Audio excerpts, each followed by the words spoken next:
Music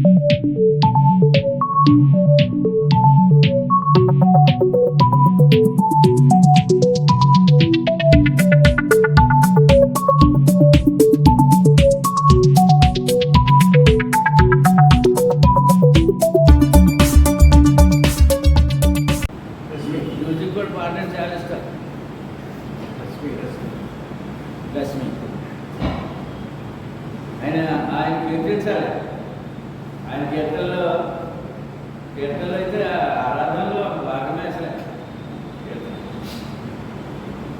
లేదు మన సంఘగారు పాడదు కాదు, ఆయన గణపతి స్థితించారు.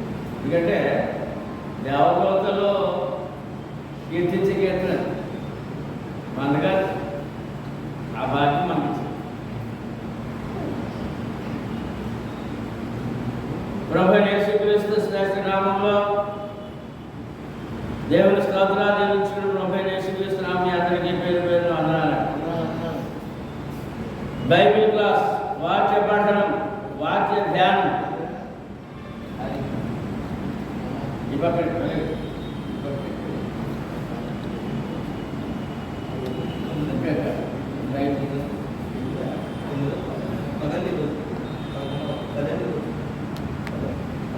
రోమియోలు రాసిన పత్రిక 11వ అధ్యాయం 1 నుంచి 20 వచనాలు ధ్యానిద్దాం. అందులో 35 వచనాలు వరకు ఉన్నాయి. రోమి నుంచి 20 వరకు ధ్యానిద్దాం.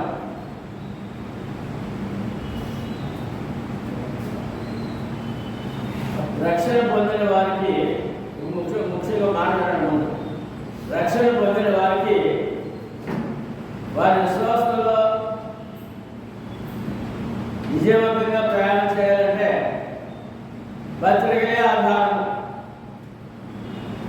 సర్వలోక మానవుల్లో ప్రభువు నమ్మిన వారు పత్రికలు రావట్లేదండి, పత్రికలు పట్టించుకోవట్లేదు, పత్రికలు చదవరు. పాత నిబంధన, కీర్తనలు, సామెతలు, సువార్తల వరకు ఉన్నది బాగా.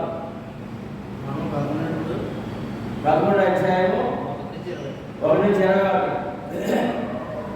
పత్రికలే మనకు ప్రామాణికం, మన విశ్వాస జీవితానికి ఆధారం. ఎందుకంటే ముందుగా వాక్యం చదువుతాం. పేతురు రాసిన మొదటి పత్రిక 1:21 అందరూ చెప్పండి మాట. క్రీస్తు కూడా మీ కొరకు బాధపడి మీరు తన అడుగు జాడలేదు నడుచుకున్నట్లు మీకు మాదిరి ఇచ్చిపోయేనా. ఇవ్వండి, క్రీస్తు ప్రభువులో వచ్చాడు, మనకు ప్రాణం పెట్టారు, ఆయన అడుగు జాడలు ఇచ్చి వెళ్ళారు. పేతురు పత్రిక మొదటి పత్రిక 2:20 వచ్చింది. క్రీస్తు కూడా తన అడుగు జాడలు లేదు, అదే తన అడుగు జాడలు. ఇలా ఒక సువార్తుడిగా, ఒక విశ్వాసగా వినేసి వదిలేయడం కాదు, లేక బోధించడం కాదు, అడుగు జాడలు నడవలేదు. మనం నడిస్తే కానీ ఒకప్పుడు మాదిరి దొరకదు. ముందు మనం నడిచి వచ్చారు కదా ఆ మార్గంలో. దానికి ఆధారం ఏంటి? పత్రికలు, పత్రిక పాఠాలు, పరిశుద్ధాత్మ ద్వారా ఇవ్వబడిన పత్రికలు. మనం ఇప్పుడు అడుగుచాడు నడుస్తున్నాం కనుక మనకు ఆధారం ఏంటంటే వాక్యం. ఆ వాక్యం ఏమైందంటే పత్రికలు అయినాయి. మూలం రక్షణకి కాపాడుకుని మూలం. రక్షణ పొందాల్సిన వార్త దొరికింది మనం కనుక 11వ చదువుతాడు. అలాగైనా నేను అడుగులేమనగా దేవుడు తన ప్రజలను విసర్జించిన అట్లనే కాదు, నేను కూడా ఇశ్రాయేలీయుడు అబ్రహాము సంతానం బెన్యామీను గోత్రమునందు పుట్టినవాడు. ప్రశ్న ఏంటి ప్రశ్న? 10వ అధ్యాయం 21 వచనానికి ప్రశ్న. 10వ అధ్యాయము 21 వచనానికి ప్రశ్న ఏముంది అక్కడ? మరియు ఇశ్రాయేలు విషయమైతే 21 ఇశ్రాయేలు విషయమైతే అవిధేయులై ఎదురాడు ప్రజలకు నేను దినమంతలో నా చేతులు సాగుతుంది అని చెప్పుచున్నాడు. ఇశ్రాయేలు గురించి మాట్లాడినప్పుడు నేను ఇశ్రాయేలు గురించి కూడా శిలువ మరణం పొందానని చెప్తాను దేవుడు. ఏమండి? వారు ఎదురాడు ప్రజలైపోయాడ. ఏమండి? తర్వాత అవిధేయులంట అని చెప్పిన కారణం బట్టి ఈ యొక్క 21 వచనానికి 11 ప్రశ్న వేస్తారనమాట. ఏమని? దేవుడు తన ప్రజలను విసర్జించినా అన్నారు. అదే తన ప్రజల ముందు ఇశ్రాయేలు, తర్వాత అందులో మనం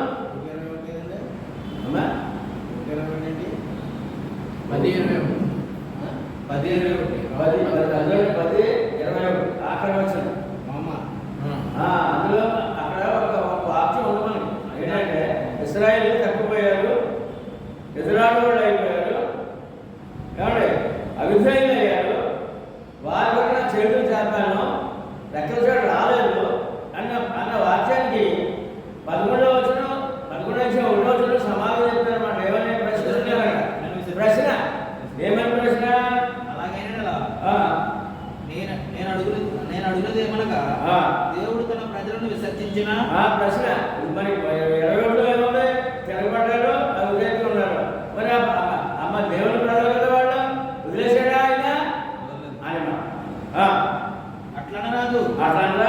నేను కూడా ఇశ్రాయేలుడను అబ్రహాము సంతానమందు బెన్యామీను గోత్రమునందు పుట్టినవాడు. అలా అనొద్దు. నేను కూడా ఇశ్రాయేలునే. ఏమండి? ఇశ్రాయేలు వంశంలో బెన్యామీను గోత్రంలో పుట్టాను. మరి నేను రక్షణ పొందాను కదా, మరి వదిలేయలేదు కదా దేవుడు అని అన్నట్లు ఆయనే చూపించుకుంటాడు అన్నమాట. ఇప్పుడు ఇశ్రాయేలీయులు అబ్రహాము సంతానం అని తెలుసుకోవాలి ముందు, అప్పుడు కానీ బైబిల్ అర్థం కాదు. ఏమండి?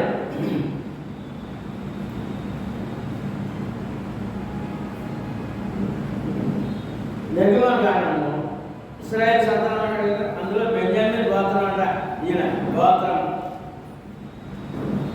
నిర్గమకాండం 1:5 వచనాల్లో అబ్రహాము, ఇస్సాకు, యాకోబు అంత అబ్రహాము ప్రారంభం. ఇశ్రాయేలు ప్రజలు ఏ విధంగా దేవుడిని పిలిచేవారట, ఏ విధంగా దేవుడు పరిచయం చేస్తున్నాడు అంటే అబ్రహాము దేవుడును, అబ్రహాము దేవుడును, ఇస్సాకు దేవుడును, యాకోబు దేవుడిని పరిచయం చేస్తున్నాడు. ఏమండి? మరి అబ్రహాము సంతానం ఉన్నప్పుడు ఇస్సాకు ఉన్నారు, ఇస్సాకు యాకోబు వచ్చాడు, యాకోబు నుంచి ఇశ్రాయేలు వచ్చాడు, యాకోబు నుంచి ఇశ్రాయేలు వచ్చాడు.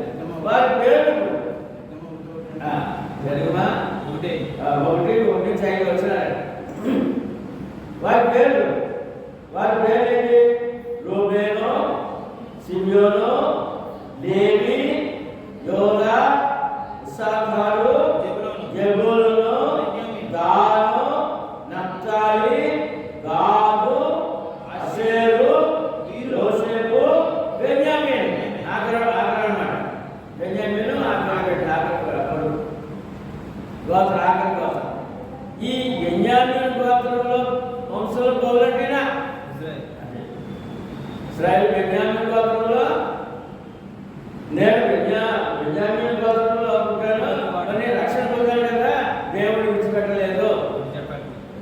దేవుడి ప్రజలు దేవుడు అది చెప్పాలి.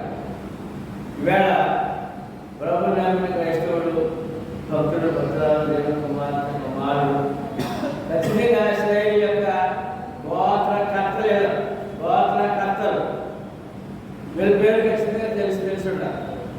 కనరావాలి కూడా. రెండోది, మన రక్షణకు ఆధారమైనటువంటి అపోస్తులు ఉన్నారు. లోక రక్షణకు ఆధారమైనటువంటి అపోస్తులు ఉన్నారు. అపోస్తులు కూడా 12 మంది ఉన్నారు.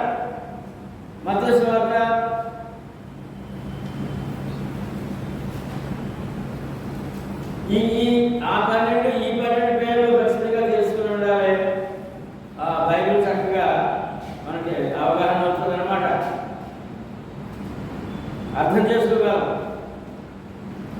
వీళ్ళు ఎవరు అన్నారు? వారి ద్వారానే ఇశ్రాయేలు పేరండి 12 మంది. యాకోబు అదే పేరు పెట్టాడు ఆయన.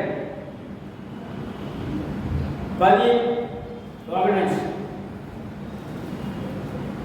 ఆయన తన 12 మంది శిష్యులను పిలిచి 12 మంది శిష్యులను పిలిచి అపవిత్రాత్మలను వెళ్ళగొట్టకు, ప్రతి విధమైన రోగమును ప్రతి విధమైన వ్యాధిని స్వస్థపరచుటకు వారికి అధికారం ఇచ్చాడు. ఆ 12 మంది అపోస్తలుల పేర్లు ఏమనగా అతని పేతురు, సీమోను, అతని సహోదరుడు ఆంద్రేయ, జెబెదయి కుమారుడు యాకోబు, అతని సహోదరుడు సహోదరుడు యోహాను, ఫిలిప్పు, ఫిలిప్పు, బర్తలోమయి, తోమా, మత్తయి, అల్ఫాయి కుమారుడు యాకోబు, తద్దేయుడు మారుపేరు గల లేపయి, కనానీయుడైన సీమోను, ఆయన అప్పగించిన ఇస్కరియోతు యోదా. ఇక్కడ ఇశ్రాయేలు పేర్లు, ఇశ్రాయేలు గోత్రకర్తలు పేరు. లోకానికి స్వార్థాన్ని ఇచ్చిన అపోస్తలుల పేరు. ఈ రెండు కూడా ఖచ్చితంగా తెలియాలి. కన్నడ రావాలి. ఇప్పుడు మన లోకంలో ఎవరస్తులు సినిమా హీరోల పేర్లు బాగా గుర్తుంటారు. అది కాదు గుర్తుండదు క్రైస్తవులు.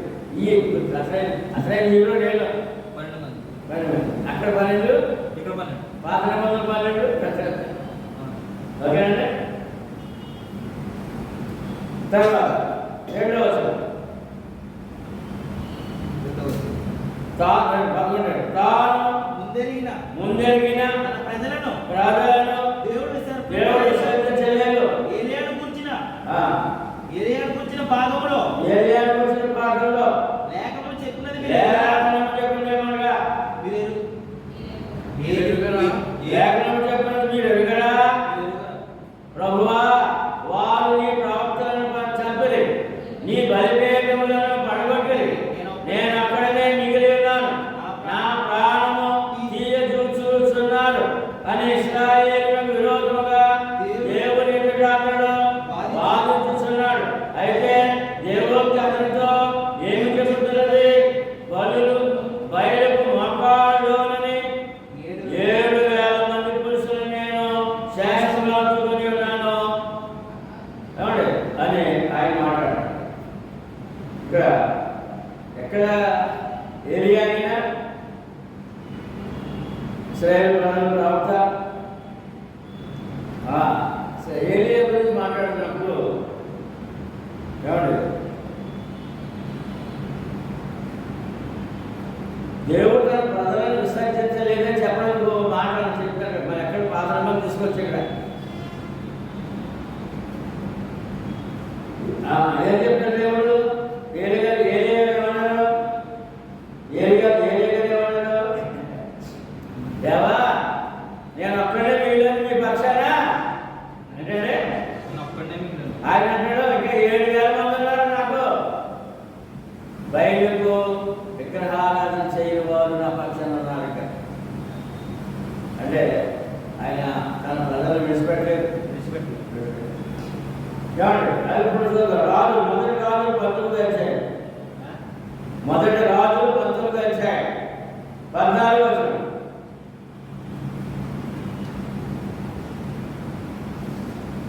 అందుకు అతడు, ఇశ్రాయేలు వారు నీ నిబంధనను త్రోసివేసి నీ బలిపీఠములను పడగొట్టి నీ ప్రవక్తలను ఖడ్గము చేత హతము చేసి సైన్యములు కనుగొనేడు అధిపతియు దేవుడు యెహోవా కొరకు మహారోషము గలవాడనై నేను ఒక్కడిని మాత్రమే మిగిలి ఉండగా వారు నా ప్రాణం తీసివేటకే చూచుచున్నారని దేవుడు చెప్పాడు.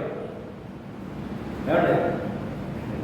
వేరే ఒక చోట నీకు సంప్రదాయం చూశాడు ఆ రాణి, ఆ సైన్యం, ఆ రాజు. ఎందుకంటే దీని ద్వారా అబద్ధ ప్రాంతాలు అన్నానే కత్తివాద చంపేది. ఇశ్రాయేలు ప్రజలు ఉద్ధరించాడు. దేవుని పక్షాన్ని మనం తీసుకొచ్చాడు. అందుకని రాజు రాణి కూడా విగ్రహానందుడు వాడు కోపం వచ్చి చంపేస్తానని శబ్దం చేశాడు. అందుకని ఇక రాజు తలుచుకుంటే రాజు తలుచుకుంటే చంపేస్తారు కదా బ్రతుకుంటారు. అవునండి. పద్దెనిమిది వచ్చాడు, అందులో 18 ఆయన ఇశ్రాయేలు వారిలో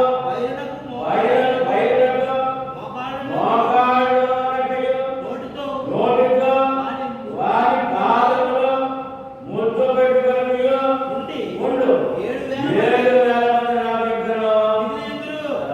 అదే క్రైస్తవుడు మనం కూడా ఆ కొండ ఈ కొండ మరి అంటుంటే ఆయనకి ఆయన ఎలా చెప్పడం మన గురించి నాకున్నారు అని చెప్పాలి. దేవుడు నా పక్షాన్ని ఉన్నారని చెప్పాలి. దేవుడు చెప్పాలంటే ఆ పక్షంలో నాకున్నారు 7,000 మంది అన్నాడు. ఇప్పుడు మనం క్రైస్తవుడిగా మరి మనం క్రీస్తు సంఘ సభ్యులేమిటి సత్యం తెలుసుండి మళ్ళీ పండుగ ఆ పండుగ ఈ పండుగ ఎవరు మనకు అనుభవం చేస్తే ఆయన పక్షం ఉన్నవాడము బాబు దేవుడు నాకు ఇంకా ఉన్నాడు అని చెప్పాలి. ఆ పక్షంలో నాకు ఉన్నారు 7,000 మంది అంటాడు. ఏమండి కనుక అపొస్తలుల కార్యాలు చూద్దాం. ఇక్కడ పౌలు గారు కూడా అదే మాట్లాడారు. పౌలు గారు కూడా పౌలు గారి గురించి కూడా సేవలో ఆయన కొంచెం వ్యతిరేకలు వచ్చినాయి. అందుకని పౌలు గారి దగ్గర కూడా దేవుడు మాట్లాడారు, ప్రభు మాట్లాడారు. అపొస్తలుల కార్యాలు 18:8-11 వరకు ఆ సమాజ మందిరం మందిరపతిగారైన క్రిస్పు తన ఇంటి వారందరితో కూడా ప్రభువునందు విశ్వాసముంచెను. మరియు కొరింథీయులలో అనేకులు విని విశ్వసించి కొరింథీ పట్టణంలో సంఘటన సేవ, కొరింథీ పట్టణంలో సేవ అనేకులు శ్రోతలు విని బాప్తిస్మం పొందారు. రాత్రి వేళ దర్శనమందు ప్రభువు నీవు భయపడక మాట్లాడు మౌనముగా ఉండకము. భయపడకూడదు, మాట్లాడకూడదు, సేవకుడైతే మౌనంగా ఉండకూడదు. ఏమంటే రవి గారు చిరిగారు క్రైస్తవుడు సేవకుడైతే భయపడద్దు, మౌనముగా ఉండద్దు. మౌనముగా ఉండడము నేను నీకు తోడైనాను, నీకు హాని చేయడం నీ మీదికి ఎవడను రాడు, ఈ పట్టణంలో నాకు బహుజనం ఉన్నదని. ఇప్పుడు చెప్పండి, ఈ మాట అనిపించుకుందామా మనం దేవుడి దగ్గర? పట్టణంలో నాకు బహుజనం ఉన్నది. ఎవరన్నా ప్రపంచంలో క్రీస్తు సంఘము అమలాపురం పట్టణంలో ఎంత జనం ఉన్నారు దేవుడికి అని చెప్పండి. ఆయన లెక్క అంటే ఈ పట్టణంలో ఇప్పుడు అమలాపురం పట్టణం చూద్దాం, కొరింథీ పట్టణంలో అక్కడ అప్పుడు ఆ మాట ఇప్పుడు ఎవరికి మాట్లాడింది? మనకే అమలాపురం పట్టణంలో అనేకులు ఈ పట్టణంలో నాకు బహుజనం ఉన్నదని పౌలుతో చెప్పగా, ఇప్పుడు మరి ఎవరండి నాకు బహుజనం? దేవుని జనం, దేవుని ప్రజలు, దేవుని పిల్లలు, దేవుని భక్తులు. ఇప్పుడు అదే డిగ్రీ క్రైస్తవుడు. ఇప్పుడు దేవుడు ఏం చెప్పాలి మన గురించి? ఏం చెప్పాలి? ఏం చెప్తున్నాడు? బహుజనము నాకు ఈ పట్టణంలో బహుజనం ఉన్నదే. అదే మీరు అక్కడ వంటలు చేసి అది అంతా అక్కడ గొడవలో వెళ్ళిపోయింది. ఎంత జనం అంటే సంఘం అర్థం అది కనవాడు కాదు, కనవాడు కాదు దేవుడి జనం, ఒక క్రీస్తు సంఘమే. ఆ మాట కథలో నాకు బహుజనం ఉన్నదని పౌలుతో చెప్పగా అతడు వారి మధ్య దేవుని వాక్యం బోధించు ఒక సముద్రం మీద 6 నెలలు అక్కడ నివసించెను. ఏమండి దేవుడు ఎప్పుడైనా ధైర్యం చెప్పాడు? తిరుగుబాటు చేసే ప్రాంతం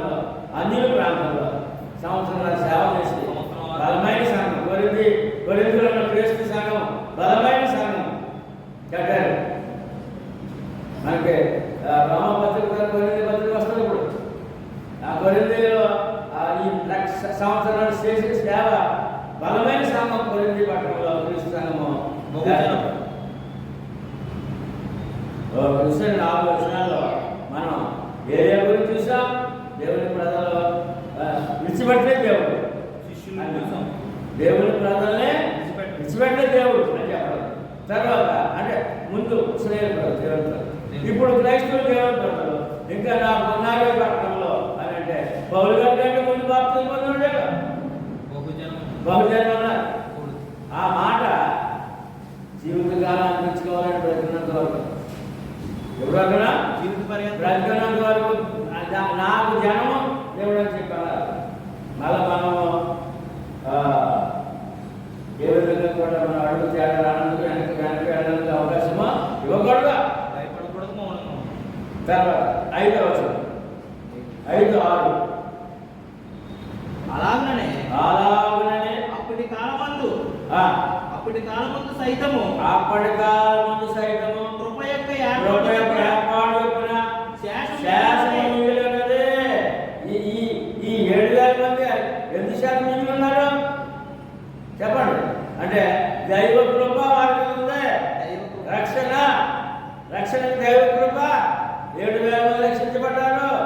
ఆ యొక్క సైతాను, ఆ యొక్క అధికారులు రాదు రాని ప్రవక్తలు చంపినప్పుడు, దేవుని భక్తులు చెబుతున్నప్పుడు 7,000 మంది దైవ కృప పొంది వారు దేవుని పక్షాన ఉన్నారు.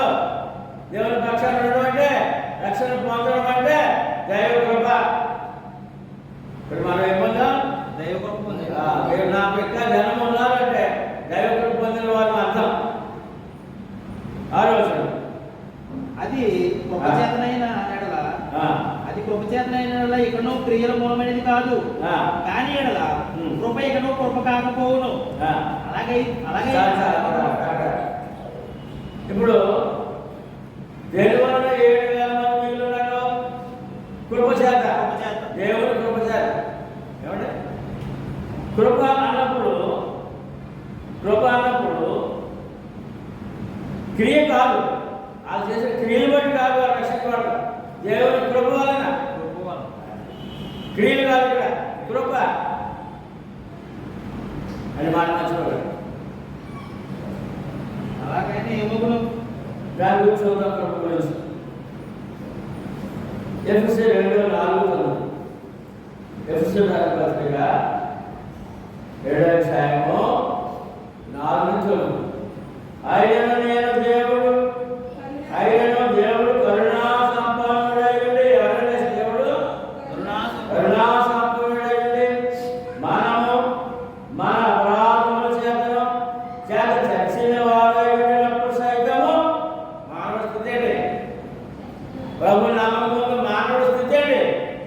చచ్చిన వాడు ఆత్మీయంగా సైతము మన ఎడల చూపిన తన మహాప్రేమ చేత మనలను క్రీస్తుతో కూడా బ్రతికించెను. ఇప్పుడు మన మీద ఏముందండి? మహాప్రేమ. రక్షణ పొందిన వారు దేవుడిగా ప్రేమించాడు. మహాప్రేమ. రక్షణ పొందకపోతే ఆ ప్రేమ భద్రుడు కాదు. మనలను క్రీస్తుతో కూడా బ్రతికించాడు. కృప చేత మీరు రక్షించబడి కృప చేత మీరు రక్షించబడి ఏం చేయాలంటే రక్షణ కృప చేత రక్షించబడి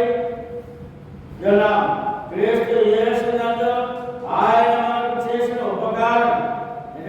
రక్షణ ఏంటంటే దేవుడు తన కుమారుడు క్రీస్తులో మన రక్షకుడిలో ఉపకారం పొందామంట. ఏం పొందామంటే రక్షణ పొందినవాడు దేవుని ఉపకారం ఇంకా పొందలేదు. ఉపకారం అపకారంలోనే ఉన్నాడు. అత్యధికమైన ఉపకారం ద్వారా అత్యధికమైన కృప మహైశ్వర్యమును రాబోయేలో కనపరచు నిమిత్తము. ఏంటంటే తన కృప మహైశ్వర్యము. తన కృప ఏముంది మానవుడికి, రక్షణ పొందినవాడికి? అంటే మహా ఐశ్వర్యం, లెక్కలేనంత ఐశ్వర్యం, లెక్క కట్టలేని ఐశ్వర్యం. ఏమంటే బంగారు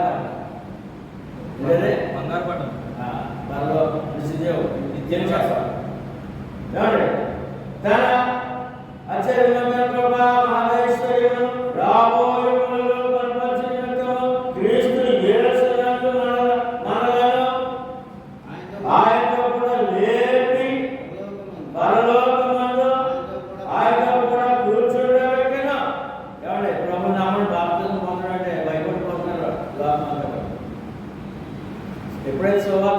బాప్తిజం పొంది ఆ నీటిలోంచి పైకి లేచాడు, నీటిలో పైకి లేచాడు. ఆ క్షణం అంటే పరలోకం ముందు అతను కూర్చోబెట్టాడు దేవుడు. పరలోకానికి సీటు రిజర్వ్ అయిపోయింది అన్నమాట. అది అర్థం, బాప్తిజం అర్థం. లోకానికి తెలియట్లేదు, లోకానికి సువార్త ప్రకారం బాప్తిజం పొంది అతను పాపాలు సమాధి పరిశుద్ధులుగా పవిత్రుడిగా ఎప్పుడైతే అలా లేచాడో అతని సీట్ ఎక్కడికి అయిపోయింది? పరలోకంలో సీట్ రిజర్వేషన్ అయిపోయింది. అర్హుడే ఏమండి? పరలోకంలో కూర్చోండా బెటర్. మీరు విశ్వాసం ద్వారా కృప చేతనే రక్షించబడి ఉన్నారు. ఇది మీ వలన కలిగింది కాదు, దేవుని వరమే. ఏంటంటే రక్షణ ఏంటి? దేవుని వరం. అంటే అర్థం ఏంటి? పరలోకంలో నీకు స్థానం, వరం. మరి బాప్తిస్మాన్ని విశ్వాసం ద్వారా కృప చేతనే రక్షించబడి. రక్షణ మూలం ఏంటి? నమ్మి బాప్తిజం పొందిన వాడు రక్షింపబడదు. అది మరి ఆ బాప్తిజం అంటే లోకము ఎంత దూరంగా ఉన్నారో చెప్పలేదు. భయపడిపోతానని ప్రభుత్వ బాప్తిజం అన్నాడు. పరలోకంలో చోటు ఆయన ఇస్తానంటుంటే కృప. మనం ఎందుకు చేస్తున్నప్పుడు ఎందుకు చేస్తున్నామండి? కృప అనే మాట. ఎందుకంటే 5, 6, 7 వచనాల్లో మనము కృప గురించి మాట్లాడతారు కనుక. ఏమండి? ఇంకా చూద్దాం కదా. ఏమండి? దేవుడు వరమే. అది అసలైన పాయింట్ ఇక్కడ వస్తుందన్నమాట. 9వ వచనంలో వస్తుంది అసలైన పాయింట్. అది క్రియల వలన కలిగింది కాదు. ఏంటంటే క్రియల వలన కలిగింది కాదు కనుక ఎవరినో అతిశయపడ వీలు లేదు. అదేదో చేసి గొప్ప భక్తి అని ఏదో సేవ చేసిన కాదు. ఆయన కృప చేత రక్షణ దొరికింది అనే మాట. ఇక్కడ క్రియలు కృపలు ఉన్నాయి. క్రియల వలన రక్షణ, కృప వలన రక్షణ, కృప వలన రక్షణ అని చెప్పి ఇక్కడ 7, 6 వచనంలో కృప 6 వచనంలో క్రియల మూలమైనది కాదు. అంటే ఇశ్రాయేలు ప్రజలు ఏంటంటే దేవుని కృపకు శిరస్సు మేము క్రియలు చేస్తాం, ఆ క్రియల వల్ల మేము రక్షించబడతాం, చేస్తూ పర్లేదు అన్నారు. ఆ క్రియల వల్ల కాదయా దైవ కృపను రక్షణ పొందుతారని చెప్పి ఆ వచనంలో మనం చూస్తున్నారు. ఎఫ్సీ పత్రికలో కూడా చాలా స్పష్టంగా తెలియజేసి 7వ వచనం ఇశ్రాయేలు వెతుకున్నది ఏదో అది వారికి దొరకలేదు. ఏర్పాటు నమ్మిన వారికి అది దొరికెను. తగ్గిన వారు కఠినైతే. చాలా గొప్ప వాక్యం. ఇశ్రాయేలు ప్రజలంట దేని కొరకు ఇశ్రాయేలు వెతుకున్నది ఏదో అది వారికి దొరకలేదు. ఏ వెతికిన వాడు? యేసుప్రభు పరలోక రాజ్యంలో ప్రవేశించమన్నారు. పరలోక రాజ్యంలో ప్రవేశించమన్నారు. వీళ్ళేమో లోకరాజ్యం కోరుకున్నారు. లోకరాజ్యం అలా లోకరాజ్యం కావాలట. అది ఎవరు కలగలేదు. శరీరంగా కోరుకున్నారు అన్నాడు. ఇశ్రాయేలు వేదకున్నది అదే అయోగాది వారికి దొరకలేదు. ఏర్పాటు నొందిన వారు ఏం కోరుకున్నారు? భౌతిక రాజ్యము, రెండవది లోక సంబంధమైన ఆశీర్వాదం కోరుకున్నారు. అది వారికి దొరకలేదు. మరి ఏం దొరకలేదు కదా. తగ్గిన వారు ఏర్పాటు నొందిన వారికి అది దొరికారు. ఏంటది ఏర్పాటు? ఏంటి ఏర్పాటు? ఏంటి? ఆయన కృప. ఆ కృప దొరుకుతుంది సువార్త ద్వారా. ఇప్పుడు మార్క్స్ వార్త రాసుకోండి. అక్కడ మార్క్స్ వార్త 16 మరియు మీరు సర్వలోకమునకు వెళ్ళి సర్వ సృష్టి సువార్త ప్రకటించుడి. నమ్మి బాప్తిజం పొందినవాడు రక్షింపబడును, నమ్మని వానికి శిక్ష విధింపబడును. ఇంకా 7వ వచనంలో ఏర్పాటు పొందిన వారు ఎవరంటే సువార్తకు లోబడిన వారు, పరలోక రాజ్యాన్ని కోరుకునే వారు, అందులో ప్రవేశించిన వారు. మత్తయి సువార్త 7:21 అది పిలుపు. ప్రభు పిలుపు. అది కానీ వారు ఆ విధంగా తీసుకోలేదు. 7:21 ప్రభువా ప్రభువా ప్రభువా ప్రభువా అని నన్ను పిలిచి ప్రతివాడును అని పిలిచి నన్ను పిలిచి ప్రతివాడును పరలోక రాజ్యంలో పరలోక రాజ్యంలో ప్రవేశింపలేదు గాని పరలోకమందున నా తండ్రి పరలోక రాజ్యంలో ప్రవేశింపలేదు గాని పరలోకమందున నా తండ్రి చిత్త ప్రకారం చేయవాడే ప్రవేశించును. ఇక్కడ ఎక్కడ ప్రవేశించారు? మా మానవుడు పరలోక రాజ్యంలో ప్రవేశించను. బయటకు కాదు దేవుడు ప్రభు అంటారు. పరలోక రాజ్యం ఏది? అది ఇక్కడ 7వ వచనంలో ఏర్పాటు అందరూ అది ఏర్పాటు అందరూ అది తండ్రి చిత్త ప్రకారం లోపల ఉండడం, చిత్త ప్రకారం దైవ చిత్త ప్రకారం లోపడడం. ఇశ్రాయేలు ప్రజలు వారి కార్యక్రమాలు ఎలా ఉన్నాయి? వారి కొడుకు ఏంటి? ఎందుకు ప్రభుత్వం అంగీకరించలేదు? మొదటి యోహాను పత్రిక 12:2-15 చూద్దాం. చదవండి ఒకసారి. క్రియలు 2:15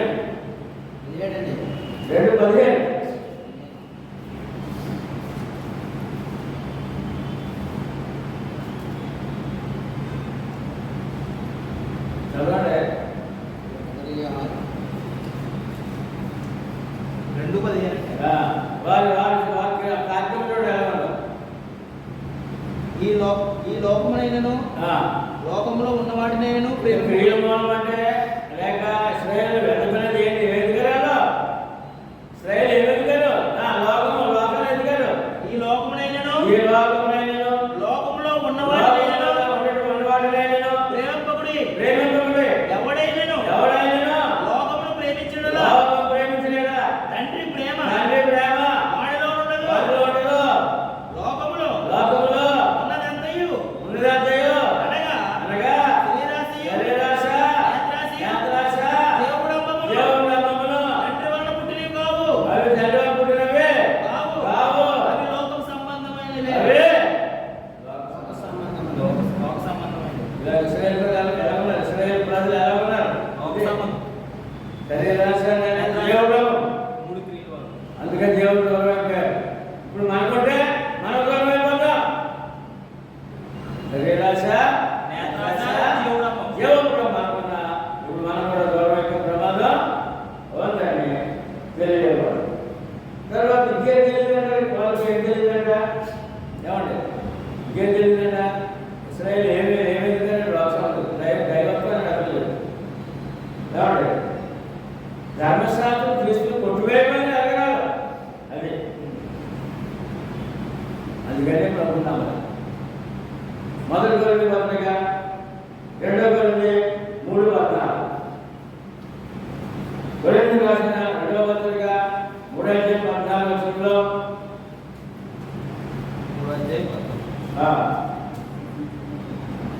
మరియు మరియు వారి మనసులు 3:14 కదా. మరియు వారి మనసులు కఠినములాయను కనుక నేటి వరకును పాత నిబంధన చదువుబడినప్పుడు అది క్రీస్తునందు కొట్టివేయబడనని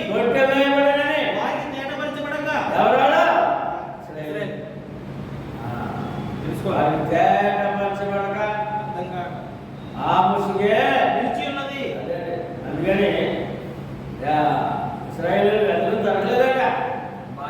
ఈ రోజు తరగలేదు. అవును. దొరికిన మన దొరికిన కదా ఏం చేయమని రక్షణ చేయాలి, పట్టుకోవాలి. సద్వినియోగం చేసుకో. ఎంత వినయ భయపడుతుందో మనం ప్రయాణం చేయాలి. జీవితం తర్వాత 8వ వచనం. ఇందు విషయమై నేటి వరకు దేవుడు వారికి నిద్రమత్తు గల మనస్సును చూడలేని కన్నులను వినలేని చెవులను ఇచ్చి ఉన్నాడని రాయబడి ఉన్నది.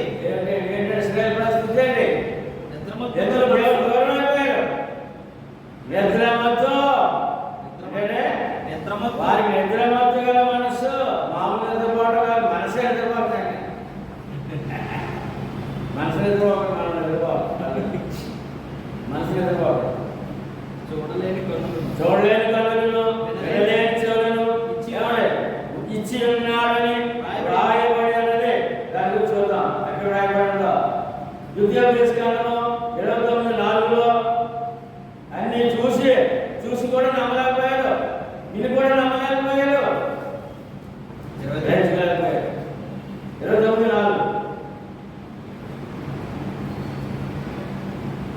ద్వితీయోపదేశకాండం 29:4 చదవాలి. అయినను గ్రహించు హృదయమును చూచు కన్నులను విను చెవులను యెహోవా నేటి వరకు మీకు ఇచ్చి ఉండలేదు. మోషే గారు మాట్లాడారు. ఎందుకంటే వారి ప్రవర్తన దైవ సిద్ధాంతాలుగా లేదు. చూస్తున్నారు, గ్రహించరు, భయపడరు. వింటున్నారు, గ్రహించరు, భయపడరు. చూడలేనట్టుగా వినలేనట్టుగా ఉన్నారు. అందుకని అలాగే ఉన్నాడు అన్నాడంటే మన మనసును బట్టే ఆయన నిర్ణయం తీసేసుకుంటాడు. జాగ్రత్తగా ఉండాలి. నిద్ర మనసు కాదు. తర్వాత యెషయా 29:10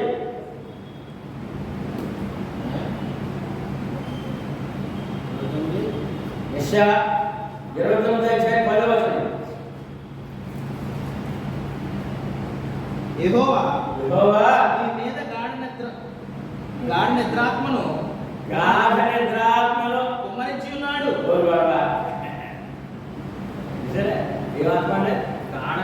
ఏ మనసు? నిద్రమత్తు మనసు. గాఢ నిద్రాత్మ కుమ్మరించి ఉన్నాడు. మీకు నేత్రములుగా ఉన్న ప్రవక్తలను చెడగొట్టి ఉన్నాడు.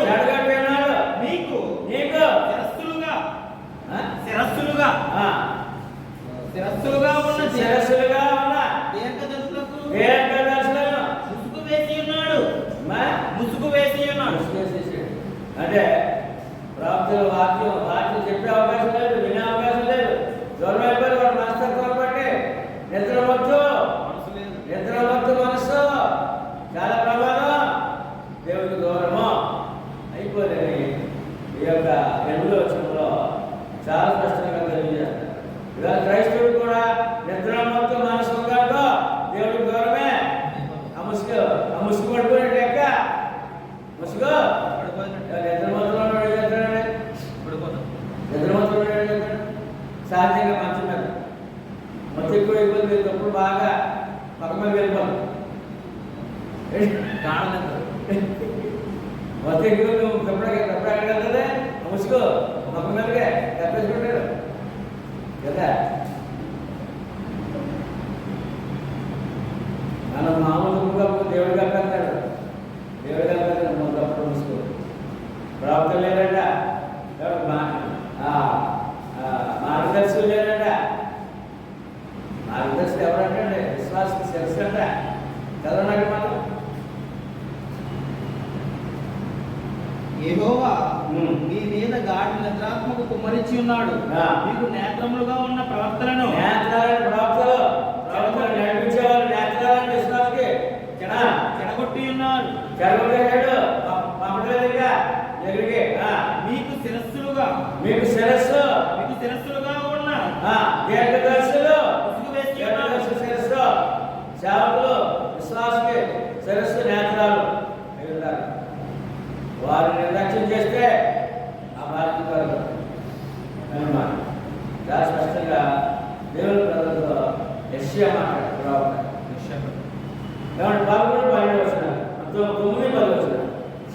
మరియు వారి భోజనము వారి గురుగాను గోనుగాను ఆటంకముగాను వారి క్రియలకు ప్రతిఫలముగాను ఉండునుగాక. వారు చూడకున్నట్లు వారి కన్నులకు చీకటి కమ్మునుగాక. వారి వీపులు ఎల్లప్పుడూ వంగిపోయినట్టు చేయమని దావీదు చెప్పుచున్నాడు. కాబట్టి ఏమండి, ఇప్పుడు మనం టీవీలో చూస్తాం కదా. టీవీలో సంఘటన జరిగిందనుకోండి, అంతకుముందు జరిగిన సంఘటన మళ్ళీ చూపిస్తుంటాడు. సినిమాలో కానీ అది చేస్తారంటే ఇక్కడ జరిగిన సంఘటన ఏంటో చెప్పడానికి అంతకుముందు జరిగింది మళ్ళీ చూపిస్తుంటే పక్కన చూస్తుంటాడు. అదేదో చెప్పాలంటే నేను జరిగింది ఏంటి మళ్ళీ ఒకసారి చూపిస్తాడు అనమాట. ఏమంటే అలాగే ఇప్పుడు శిలువ మరణం అక్కడ ఈ దుర్మార్గం ప్రభు చేసిన కార్యక్రమం 1000 సంవత్సరాల క్రితమే దావీదు గారు చూస్తున్నాడు. అది ఇలా చెప్పాడు కదా దావీదు గారు అన్నాడు. చూద్దాం ఇప్పుడు కీర్తన వెళ్తాం 69 అధ్యాయం 69 కీర్తన 69 22 23 ఏమంటే టీవీ సీరియల్ కనబడుతుంది అక్కడ వచ్చిన 69 అధ్యాయం 22 23 వారి భోజనము వారికి ఇదిగోండి చెప్పిన మాట, వారి భోజనం వారికి గురుగా ఉన్నది కాక వారు నిర్భయులై ఉన్నప్పుడు అది వారికి ఉరిగా ఉన్నది కాక వారు చూడకపోవునట్లు వారి కన్నులు చీకటి కమ్మును గాక వారి నడుములకు ఎడతెగని వణుకు పుట్టించును వారి మీద నీ ఉగ్రతను కుమ్మరించుము నీ కోపాగ్ని వారిని పట్టుకొనకు గాక వారి పాడెము పాడవును గాక వారి గుడారములలో ఎవడునో ఉండపోవును గాక నీవు మొత్తిన వారిని వారు తరుముచున్నారు, నీవు గాయపరిచిన వారి వేదనను వివరించుచున్నారు. దోషం మీద దోషము వారికి తగులునిమ్ము, నీ నీతి వారికి అందనీయకము. జీవ గ్రంథంలో నుండి వారి పేరును తుడుపు పెట్టుము.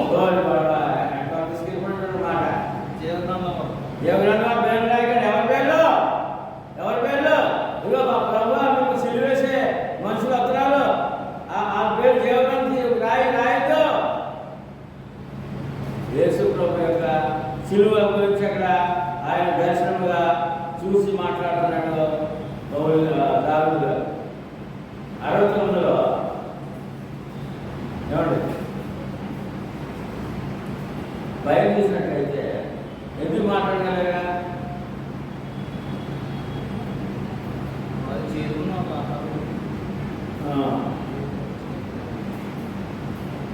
అరవై తొమ్మిది కదా, ఎందుకు ఇలా మాట్లాడారు దావీదు గారు అని అంటే,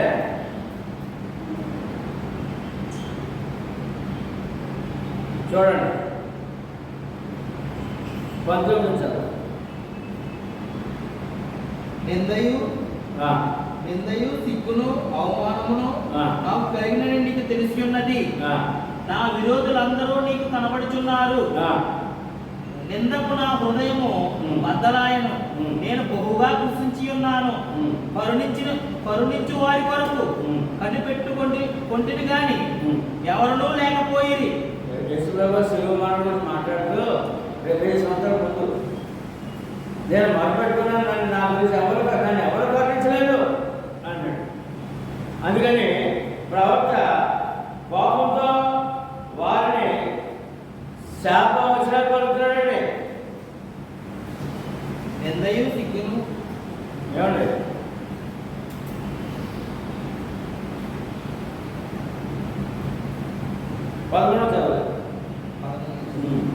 యెహోవా అనుకూల సమయమున నేను నిన్ను ప్రార్థించుచున్నాను. దేవా, నీ కృపా బాహుల్యమును బట్టి నీ రక్షణ సత్యమును బట్టి నాకు ఉత్తరమిమ్ము. నేను దిగిపోకుండా ఊపులో నుండి నన్ను తప్పించుము.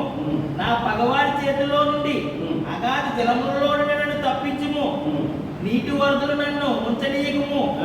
అగాధ సముద్రము నన్ను మృంగనీయకము. గుంట నన్ను మృంగనీయకము. యెహోవా, నీ కృపా ఉత్తమత్వమును బట్టి నాకు ఉత్తరమిమ్ము. నీ వాత్సల్య బాహుల్యతను బట్టి నా తట్టు తిరుగుము. నీ సేవకునికి విముఖుడునై ఉండకుము. నేను ఇబ్బందిలో ఉన్నాను, త్వరగా నాకు ఉత్తరమిమ్ము. నా యొద్దకు సమీపించి నన్ను విలోపింపుము. నా శత్రువులను చూచి నన్ను విడిపింపుము. నిందయు సిగ్గును అవమానమును నాకు కలిగినని నా విరోధులందరూ నీకు కనబడుచున్నారు.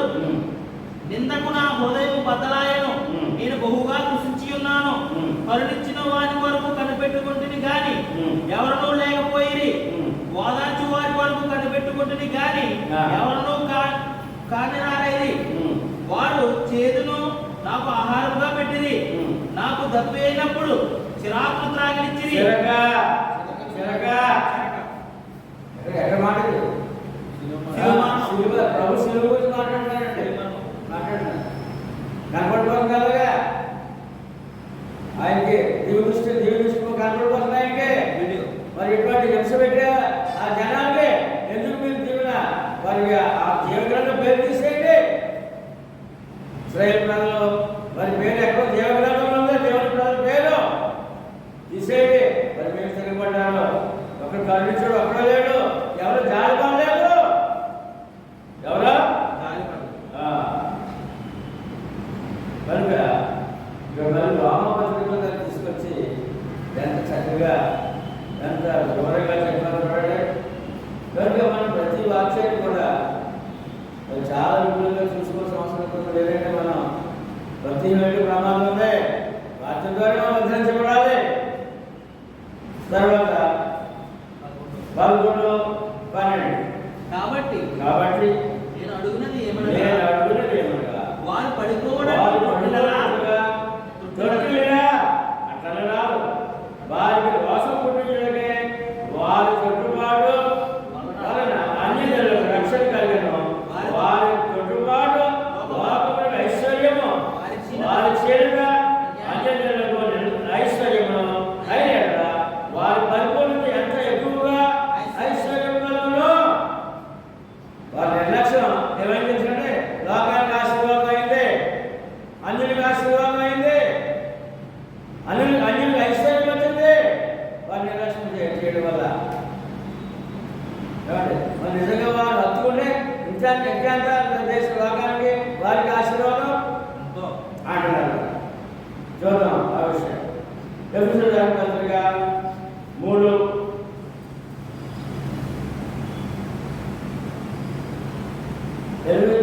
చూసినట్లయితే సంఘము ద్వారా తన యొక్క నానా విధమైన జ్ఞానం ఇప్పుడు తెలియబడాలని ఉద్దేశించి శోధింప సత్యము కానీ క్రీస్తు ఐశ్వర్యమును అన్యజనులలో ప్రకటించుటకును. దేవుని వాక్యం ఏంటంటే ఐశ్వర్యము. అదే దేవుని వాక్యం ఏంటంటే ఐశ్వర్యము. సంఘము ద్వారా ఈ ఐశ్వర్యం ఎక్కడికి పంచిపెట్టాలి? ఎక్కడ ఉంది ఐశ్వర్యము? సంఘము ద్వారా. అంటే ఆ సంఘం ఏమైంది? ట్రెజరర్ లేదా సంఘము ద్వారా సత్యవార్త ప్రకటిస్తే ఐశ్వర్యాన్ని పంచిపెట్టాడు.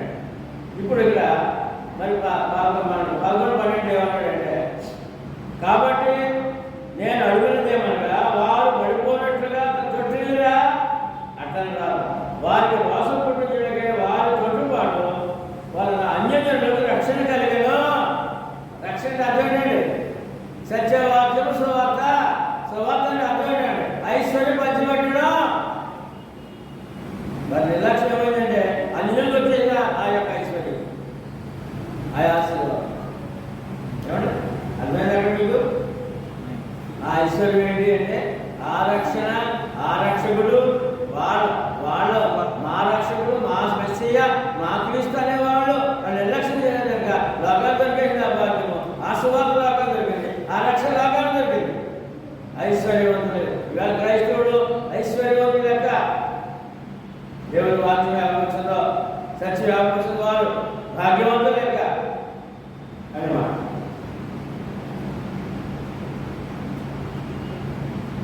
అపోస్తలుల కార్యములు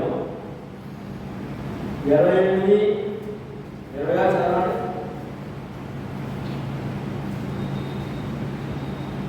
మీరు నిరుటమట్టును విందురు కానీ గ్రహింపనే గ్రహింపరు, చూచుట మట్టుకు చూచురు కానీ కానేనరండి. ఎవరు మాట్లాడుతున్నారు?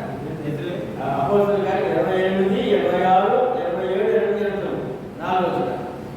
ఎవరు ఇశ్రాయేలు ప్రజలు మాట్లాడుతున్నారో వీరు వింటు మట్టుకు విందురు, వింటుమట్టుకు విందురు కానీ గ్రహింపనే గ్రహింపరు, గ్రహింపనే గ్రహింపరు, చూచుట మట్టుకు చూచుమట్టుకు చూచురు కానీ కానరని. ఆ, ఈ ప్రజల యొద్దకు వెళ్ళి చెప్పుము. ఈ ప్రజల యొక్క చెప్పుము. ఈ ప్రజలు ఎవరా ప్రజలు? ఇశ్రాయేలు. ఆ, ఈ ప్రజలు కనులారా చూచి కన్నులారా చూచి చెవులారా విని మనసారా గ్రహించి అవునా? మనసారా మనసారా గ్రహించి నా వైపు తిరిగి ఎలా గ్రహించాలంటే మనసారా గ్రహించాలంటే మనసారా అబ్బా ఏ గొప్ప వాక్యం అండి, ఏ గొప్ప దేవుడు అండి, ఏ గొప్ప అలా అదనమాట. మంచి మనసారా అంటే అర్థం గ్రహింపండి. ఎలాగంటే ఏదో మధుర పదార్థం తిన్నట్టుగా మధుర పదార్థం ఇష్టమైన పదార్థం దొరికినప్పుడు ఆహా అంటాం కదా.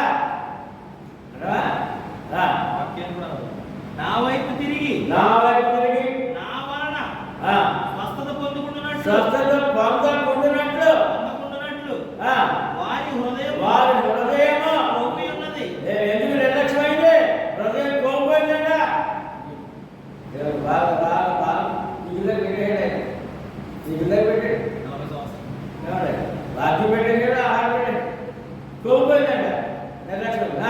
వారి చెవులతో వారి సేవలతో అందముగా విని మందముగా ఎలాగంటే అందముగా విని వెళ్ళినట్టు కన్నులు మూసుకొని దేవుని వాక్యము విని వెళ్ళినట్లయితే మందకొడి అందం కన్నులు మూసుకొని ఉన్నారు అని పరిశుద్ధాత్మ యోషియా ప్రవక్త ద్వారా ఈ పెద్దలతో చెప్పిన మాట సరియే. నీ గురించి అలాగే కరెక్ట్గా చెప్పాడు ప్రవక్త గారు. అది ఇక్కడ మరలా కొత్త నిబంధనలో పౌలు గారు జ్ఞాపకం చేస్తారు. యెషయా ప్రవక్త జ్ఞాపకం చేసిన మాటలు వాక్యాన్ని పౌలు గారు జ్ఞాపకం చేస్తారు. ఎంతవరకు చదివారు? 29. కాబట్టి దేవుని వలన ఈ రక్షణ అన్యజనుల యొద్దకు పంపబడి ఈ నిర్లక్ష్యం వల్ల ఈ రక్షణ వెళ్ళిపోయింది, అన్ని జనులకు పంపబడింది. అంటే వీళ్ళ పొందే ఐశ్వర్యము మొట్టమొదటి పొందాలి, వీళ్ళ పొందే ఐశ్వర్యము అన్ని జనులకు వచ్చింది, మనకు వచ్చింది.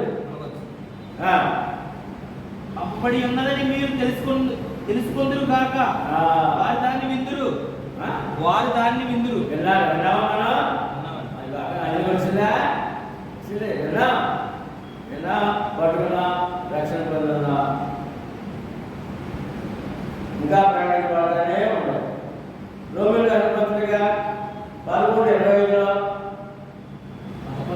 25 ఇంకా మనం చదివిన దాంట్లో సహోదరులారా, మీ దృష్టికి మీరే బుద్ధిమంతులను అనుకుంటున్నట్లు ఏంటంటే మనసేంటి బుద్ధిమంతులను అనుకుంటున్నట్లు ఏమనుకుంటారంట? సహోదరులారా, మీ దృష్టికి మీరే బుద్ధిమంతులని అనుకున్నట్లు ఈ మర్మమును నేను తెలుసుకోవాల్సిన్నాను. అదేమనగా అన్యజనుల ప్రవేశము సంపూర్ణమగు వరకు ఇశ్రాయేలీయులకు కఠిన మనసు కొంత మట్టుకు కలిగెను. క్రైస్తుడు అన్నమాట. సహోదరులారంటే మనకి మీ దృష్టికి మీరే బుద్ధిమంతులని అనుకున్నట్లు ఈ మర్మం మీకు తెలుసుకోవాల్సిన. ఏమంటే మనం ఏమనుకుంటాం? మేము భక్తులు, మాకు భక్తులు అనుకుంటున్నాం. అలాగే అతిశయం సరైనది కాదు. జాగ్రత్త ఎవరిది అన్నట్టు. అదేమనగా అన్యజనుల ప్రవేశము సంపూర్ణ వరకు ఇశ్రాయేలుకు కఠిన మనసు కొంత మటుకు కలిగదు. అందుకని మనకు వచ్చింది ఆ భాగ్యం అనే విషయాన్ని రోమిలో ఆ పత్రికలోనే, మనం చదివే పత్రికలోనే మరొక విషయాన్ని మనం ధ్యానిస్తున్నాం. రోమిల పత్రిక 13 నుంచి 11 అధ్యాయము. అన్యులకు అన్యజనులకు మీతో నీతో నేను మాట్లాడుతున్నాను.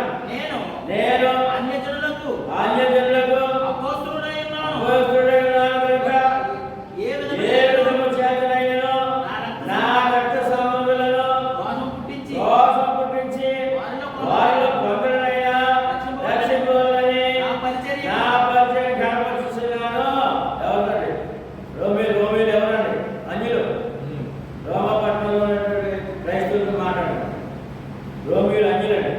అంజులకు మీతో నేను మాట్లాడుతున్నాను. ఏమంటే ఏంటది?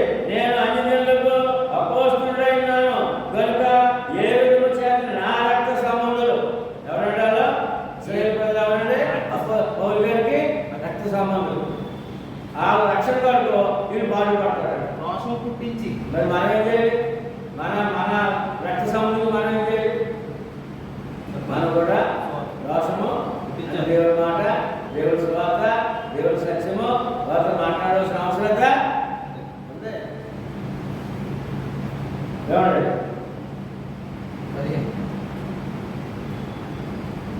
10 అధ్యాయం 1-3 చూద్దాం. అందులోనే ఈ మాట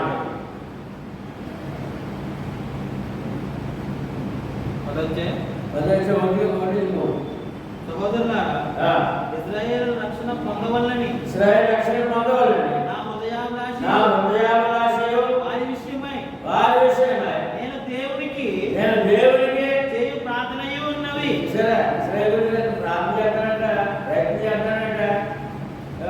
మనము మన కుటుంబ సభ్యుల రక్షణ ప్రార్థన చేయాలి, వాక్యం చెప్పిన ప్రయత్నము చేయాలి. 9:1-3 అందులో 9:1-3 నాకు బహు దుఃఖమును నా హృదయములో మానని వేదనయు కలవు. క్రీస్తునందు నిజమే చెప్పుచున్నాను. ఏమంటే తన సహోదరులు రక్త సంబంధులు ఏమంటే ఏ సంబంధం రక్షణ పొందలేదు, దేవుడు గౌరవంలో సత్యాలు కానీ ఆయన కుమిలిపోతున్నాడట, దుఃఖపడుతున్నాడట. మరి ఇప్పుడు మనలో మన కుటుంబంలో ఎవరు రక్షణ పొందలేదు, దేవుడు మనకి అటువంటి మనసు ఉండాలి. బాధ క్రీస్తునందు నిజమే చెప్పుచున్నాను, అబద్ధమాడలేదు. పరిశుద్ధాత్మయందు నా మనస్సాక్షి నాతో కూడా సాక్ష్యం ఇచ్చుచున్నది. సాధ్యమైన దేహ సంబంధులైన నా సహోదరుల కొరకు దేహ సంబంధులు రక్త సంబంధులు మాట్లాడుతున్నారు. వారి గురించి ఎక్కువ ఆలోచన చేయాల్సిన అవసరత ఉంది క్రైస్తవుడికి. వేళ పౌలు గారి మనసరి ఆ పౌలు గారి మనసు నీకు నాకు కూడా రక్షణ పొందేలా ఉండాలి అనే మాటను ఇక్కడ మనం చూడలేదు. నా సహోదరుల పత్రిక 1:21 అందుకని ఏం చేయాలి?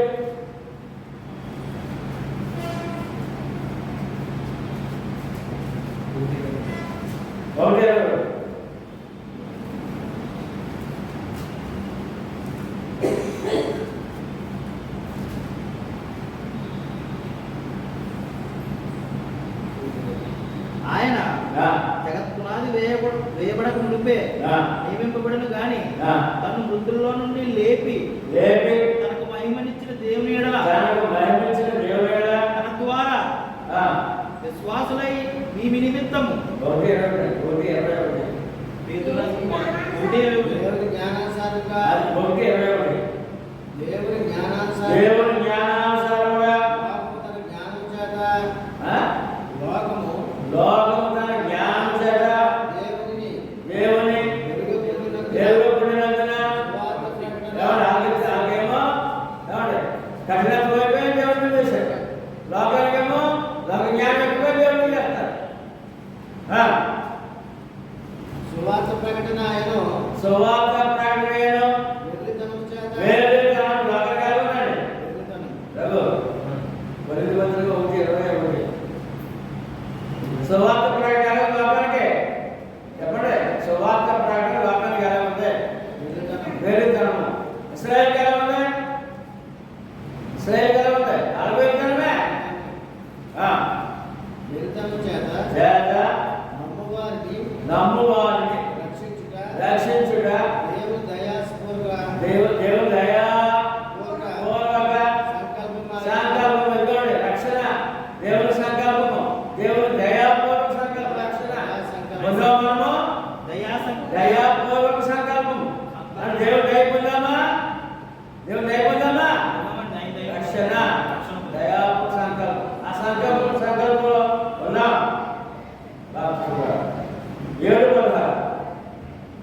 7:16 మొదటి కొరింథీ 7:16. ఓ స్త్రీ రోజున మొదటి కొరింథీ 7:16.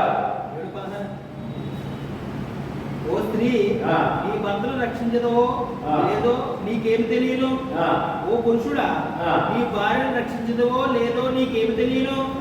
అయితే ప్రభు ప్రతి వానికి ఏ స్థితి నియమించెనో, దేవుడు ప్రతి వాని ఏ స్థితి యందు నీ పిలిచెనో ఆ స్థితి యందే నడుచుకోవడం వల్లని ఈ ప్రకారమే సంఘములన్నిటిలో నియమించుచున్నాను. భార్య భర్త పెట్టినప్పుడు భార్య భర్త అధ్యాయం కూడా భార్య భర్త కాపురంలో ఏదో తేడా వస్తే ఏదో రక్షణ నాశనం అయిపోతుంది.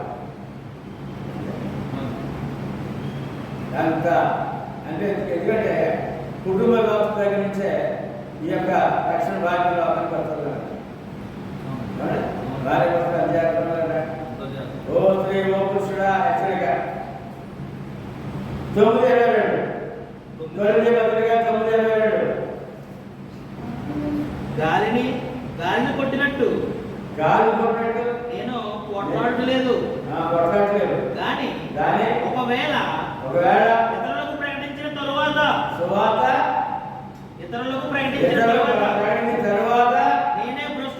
నేనే భ్రష్టుడైపోదునేమో అని నా శరీరంలో నలగొట్టి దాన్ని లోపరుచుకుంటున్నాను.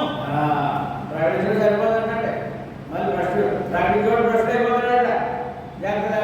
ప్రకటించేవాడు అంటే సేవకుడు. సేవకులు చాలా మంది సమాజం భ్రష్టు అయిపోతాడు. అందుకని దానికి తానే నలగొట్టుకున్నాడు వాక్యం ద్వారా రక్షణ నాకు విలువైంది. మొదటి 1:15 అందరూ చెప్పండి, ఏ భేదము లేదు. అందరి పాపం దేవుడు మహిమను పొందలేకపోతే వేసుకోవడం ఎందుకు వచ్చారు? అది మాట మొదటి 1:15. మొదటి 1:15. 1:15 పాపం రక్షించుటకు క్రీస్తు యేసు ఈ లోకమునకు వచ్చెను వాక్యము నమ్మదగినదియు పూర్ణాంగీకారమునకు యోగ్యమైనది. అట్టి వారిలో నేను ప్రధాన పాపని పౌలు గారు. నేను ప్రధాన పాపని, నాకు దొరికిన భాగ్యం అన్నారు. ఇవాళ ప్రతి ఒక్కరు అంటే ఇశ్రాయేలు కానీ అన్యులు కానీ ప్రతి ఒక్కరు కూడా పాపని ప్రభువుని ఒప్పుకోవాల్సిన అవసరం ఉందా లేదా? తీర్పు 3:5. మరి ఎలా పోతారు పాపం? స్త్రీల వల్ల పోతారు లోపం.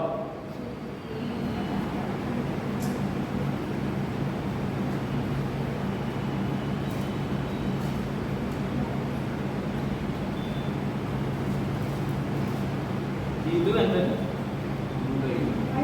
3:5. మనము నీతిని అనుసరించి చేసిన క్రియల మూలంగా కాక తన కనికరము చెప్పుననే పునర్జన్మ సంబంధమైన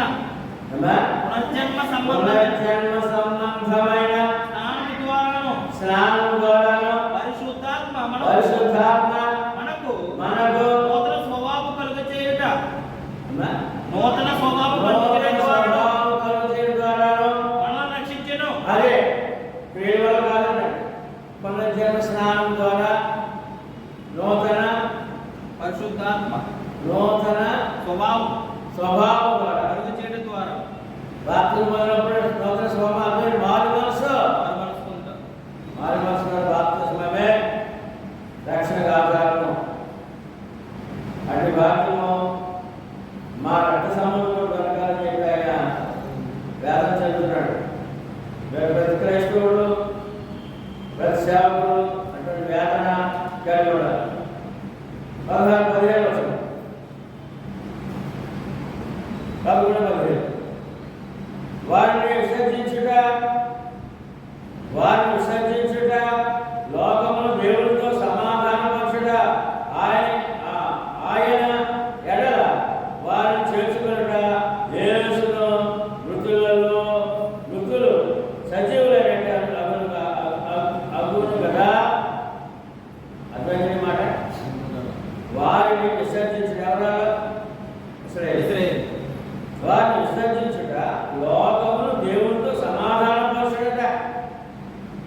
లోకము దేవునితో ఏంటంటే సువార్త ద్వారా ఆయన ఎడల వారిని చేర్చుకుంటే వారిని చేర్చుకున్నట ఏమగును? ఆయన ఎడలంటే ఎవరైనా క్రీస్తులో చేర్చుకుంటే యూదుడిని ఆయన ఎడల వారిని చేర్చుకున్నట ఏమగును? మృతులు సజీవులైనట్టు కదా అంటే శ్రేయలు అనుకున్నప్పుడు ఆత్మీయంగా చనిపోతారు. ప్రభు లేని వారు ప్రభు నామమున బాప్తిస్మం పొందినవారు ఏమైనారు? ఆత్మీయంగా చనిపోయారు. మరి బ్రతకాలని క్రీస్తు కావాలి. యూదుడికి క్రీస్తు కావాలి, అన్యుడికి క్రీస్తు కావాలి. అది రోమ 5:11 చూడండి. రోమ 5:11.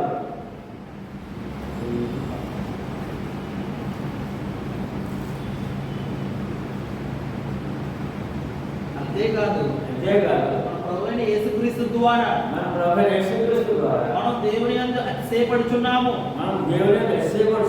ఆయన ద్వారానే మనము ఇప్పుడు సమాధాన స్థితి పొంది ఉన్నాం. క్రీస్తు లేకుండా దేవునికి మానవ సమాధానం కలిగే అవకాశమా లేదు. అందుకని ఇప్పుడు ఇశ్రాయేలు క్రీస్తు అన్నారండి, ఎవరు యూదులకి క్రీస్తు అన్నారండి. అంటే అలా దేవుడు సమాధానం పడలేదు. ఇప్పుడు లోకము అన్ని లోకము యేసుక్రీస్తు వద్దన్నారండి, యేసుక్రీస్తు వద్దన్నారండి. అంటే దేవుడికి సమాధానం పడదు. శత్రువులుగా ఉన్నారు, విరోధులుగా ఉన్నారు అనే మాట. లోకసు వార్త 15:20.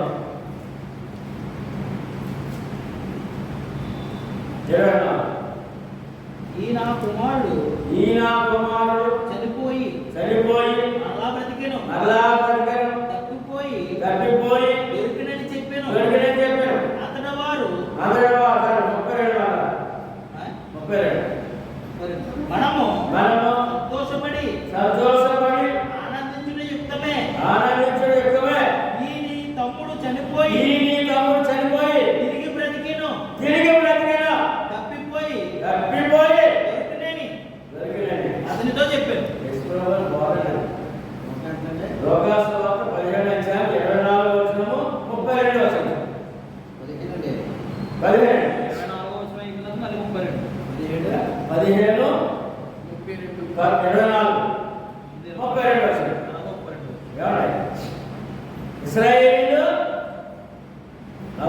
ఇశ్రాయేలీయులు యూదులు తప్పిపోయారు, తండ్రి దేవుడిని తప్పిపోయారు. యేసు ప్రభు కుమారుడు తప్పిపోయిన కుమారుడు బోధ ఏమండి. లోకము అన్యలోకము తండ్రి నుండి తప్పిపోయిన కుమారుడు తిరిగి వచ్చాడు. మారు మాసం అన్నగారు అడుగుతున్నాడు, డాడీ నాన్నగారు అడుగుతున్నాడు ఏమని, ఎంతకాలం మీతో ఉన్నాను కదా, ఇవాళ అక్కడ తప్పిపోయి పాపం చేసి ఆస్తి పాడు చేసి ఆడికేమో విందు చేస్తా, కొత్త డ్రెస్ పెట్టించావు, పెద్ద విందు చేస్తా, 10-20 పశువుల్ని వరించేసి గొప్ప విందు చేసేస్తున్నా, నాకు ఎప్పుడన్నా ఒక మేకలు ఇచ్చావా డాడీ అన్నాడు. పెద్దోడు అప్పుడు అన్నాడు అతను చనిపోయి బ్రతికాడు బాబు, తప్పిపోయి బ్రతికాడా. వేళ యూదుడు కానీ అన్యుడు కానీ యేసుక్రీస్తు వార్త లోబడకపోతే తప్పిపోయిన కుమారుడే. తప్పిపోయినా ఎంత గొప్ప బాగుతాడు వచ్చామా తిరిగి దేవుడికి మనం సరే. యూదులు రావాలా అన్యుడు రావాలి. 16 ముద్దలో మొదటి పిడికెడు పరిశుద్ధమైనదైతే ముద్దది పరిశుద్ధమే.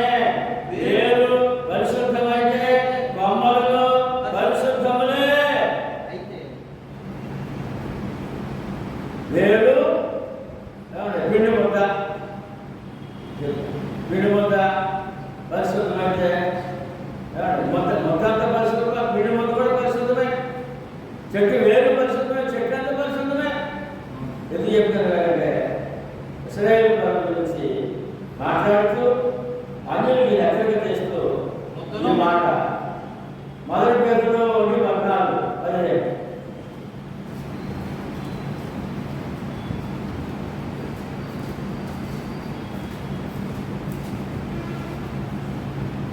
మొదటి పేతురు 1:14. రకాలు ఉన్నాయి. నేను పరిశుద్ధుడనై ఉన్నాను కనుక దేవుడు అన్నాడన్నమాట, నేను పరిశుద్ధుడై ఉన్నాను కనుక మీరును పరిశుద్ధులై ఉండుడని రాయబడి ఉన్నది. కాగా కాగా మీరు మీరు విధేయులకు విధేయులకు పిల్లలై మీ పూర్వక అజ్ఞాన దశలో మీకుండిన ఆశలను అనుసరించి ప్రవర్తింపక మిమ్మల్ని పిలిచిన వాడు పరిశుద్ధుడై ఉన్న ప్రకారము మీరును సమస్త ప్రవర్తన యందు పరిశుద్ధులై ఉండండి.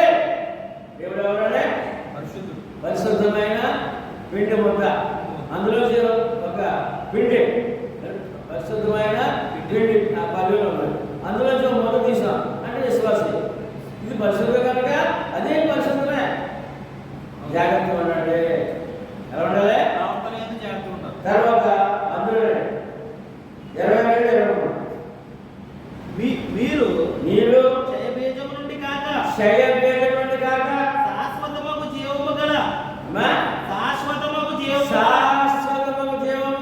దేవుని వాక్యము మూలముగా అక్షయ బీజము నుండి పుట్టింపబడిన వారు కనుక నిష్కపటమైన సహోదర ప్రేమ కలుగునట్లు మీరు సత్యములకు విధేయులవుట చేత మీ మనసులను పవిత్రపరచుకొనిన వారై ఉండి ఒకరినొకడు హృదయపూర్వకముగా మెక్కడముగాను ప్రేమించుడి.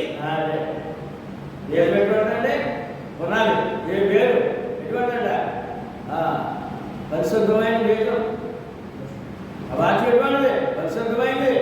పునాది ఎటువంటిది? ఆ యొక్క మొక్కకి ఆ వేరు ఎటువంటిది? దేవుడు ఆ చెట్టు మొదలు ఏమైందో అదే ఉన్నాడు. అందులోకి వచ్చి మొక్కలు కొమ్మలు అదేమో ఎలా ఉంటాయి? పరిశుద్ధంగానే ఉంటాయి. మొదలు ఏమవుతుందో కొమ్మలు అదే ఉంటారు అని చెప్పి అన్నదిలో ఇక్కడ మరోసారి చదవండి. 22. మీరు క్షయబీజం నుండి కాక శాశ్వతమగు జీవము గల దేవుని వాక్యం మూలముగా మొక్క విత్తనం వేయలేదు భూమి మీద, భూమి వేరు పడుతుంది కదా. శాశ్వతమగు జీవము గల దేవుని వాక్యం మూలముగా శాశ్వతమగు జీవము గల దేవుని వాక్యం మూలముగా దేవుని వాక్యం ఎటువంటిదంటే శాశ్వతము జీవముగా దేవుని వాక్యం మూలముగా అక్షయ బీజము నుండి పుట్టింపబడిన వారు వేరు దేవుడు మరి అందులో వచ్చిన ఎవరు? దేవుడు పరిశుద్ధుడు. అందులో వచ్చిన పరిశుద్ధుడు కదా, కాపాడుకోండి. పరిశుద్ధతను కాపాడుకోండి. 17. అయితే కొమ్మలలో కొన్ని విరిచివేయబడి అడవి ఒలీవ కొమ్మవలె నీవు వాటి మధ్యన అంటుకట్టబడి ఒలీవ చెట్టు యొక్క సారవంతమైన వేరులో వాటితో కలిసి పాలు పొందిన ఆ కొమ్మల పైన నీవు అతిశయింపకము. అందులో అంటే అడవి మొక్క, అడవి మొక్క, అడవి ఒలీవ మొక్క.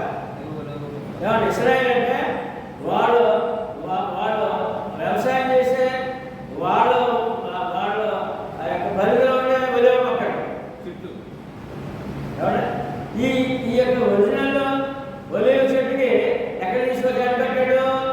అడవి ఒలీవ మొక్క తీసుకొచ్చి ఒరిజినల్ ఒలీవ మొక్కకి అడ్డుకట్టాడంట. ఎక్కడ ఒడుగు అన్నాడు అన్యుడు.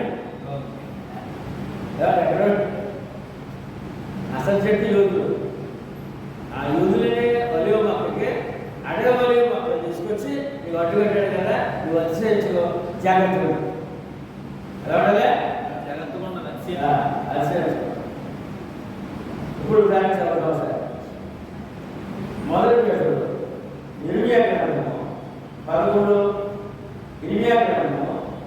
11,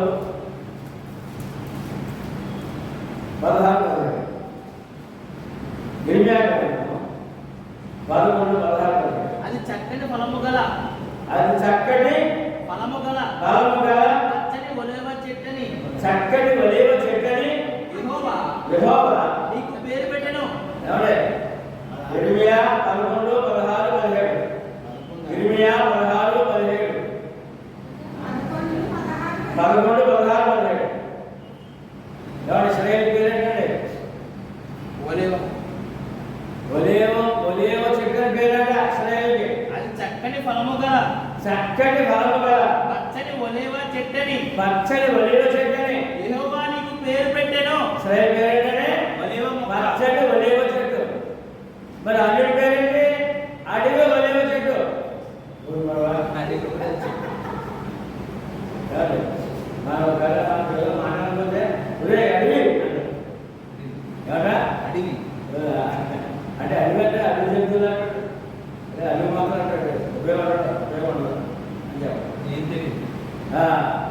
అన్యుడు ఈ ఒరిజినల్ ఒలివ చెట్టు మొక్కకి అంటే ఇశ్రాయేలుకి అన్యుడు అడ్డుపెట్టాడు. జాగ్రత్త అన్నాడు. అతిశయపడు. అతిశయపడు. ఎఫెసు పత్రిక 2వ అధ్యాయం 11,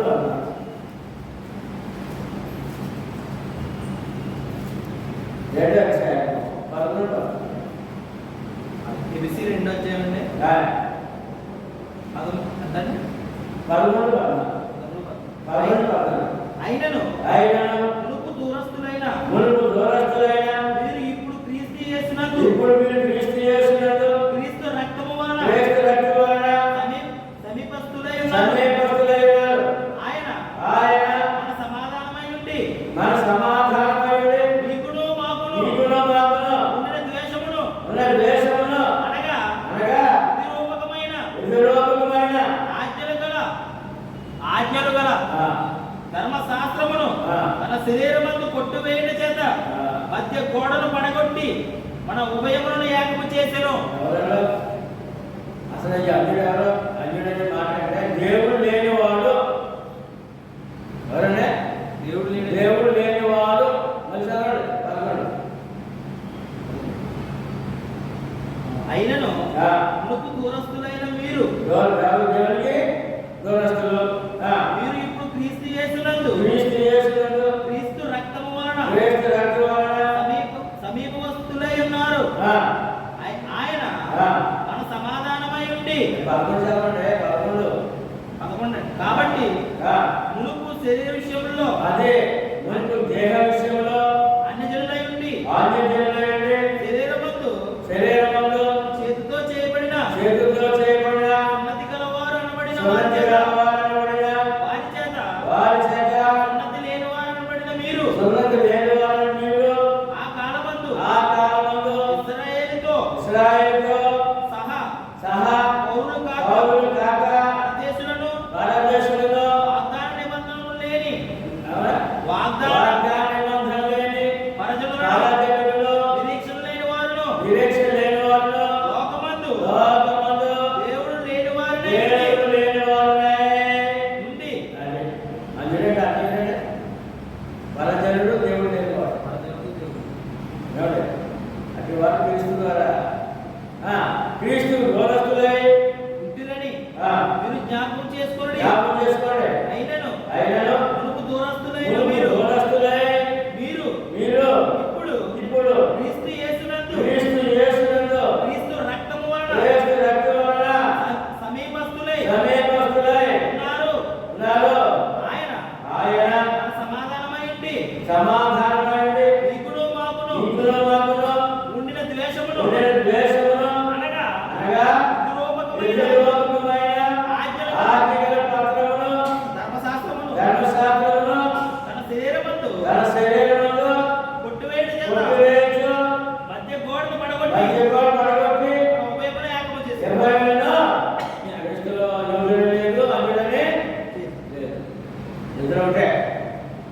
ఒకటే సంఘం రావాల్సిందే. అన్యుడు లేదు. గొప్పవాడిని బలాన వంశం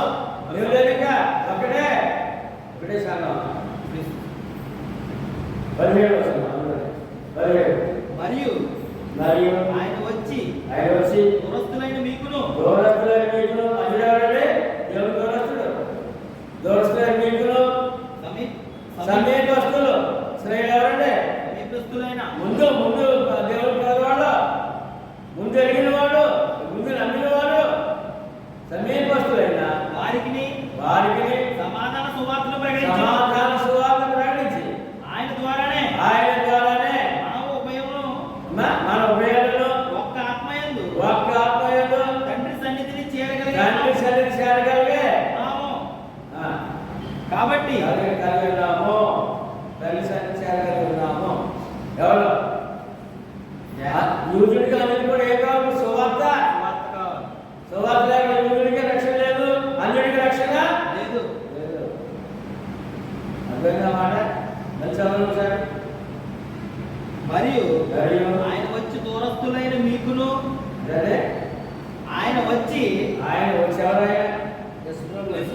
వచ్చి దూరస్తులైన మీకును దేవుడు దూరస్తులు అన్యులు సమీపస్తులైన యూదులు శ్రేణులు సమాధాన సువార్త ప్రకటించను. వారికి ఏ సువార్త?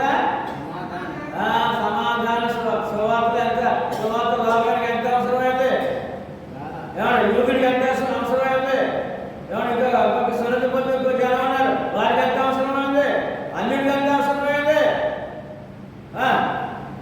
ఆయన ద్వారానే మన ఉభయం ఒక ఆత్మయందు తండ్రి సన్నిధి ఉన్నాము. తండ్రి రావాలి, ఎవరు రావాలి, ఎవరు బిడ్డ రావాలంటే సువార్త ద్వారానే. ఇంకా ఆ వేదము, ఆ కులము, ఆ మతము అని ఏమి లేదండి. సువార్త ద్వారా అందరూ అంటే అందరూ సమానమే. 11 రోమ నీవు అతిశయించితివా?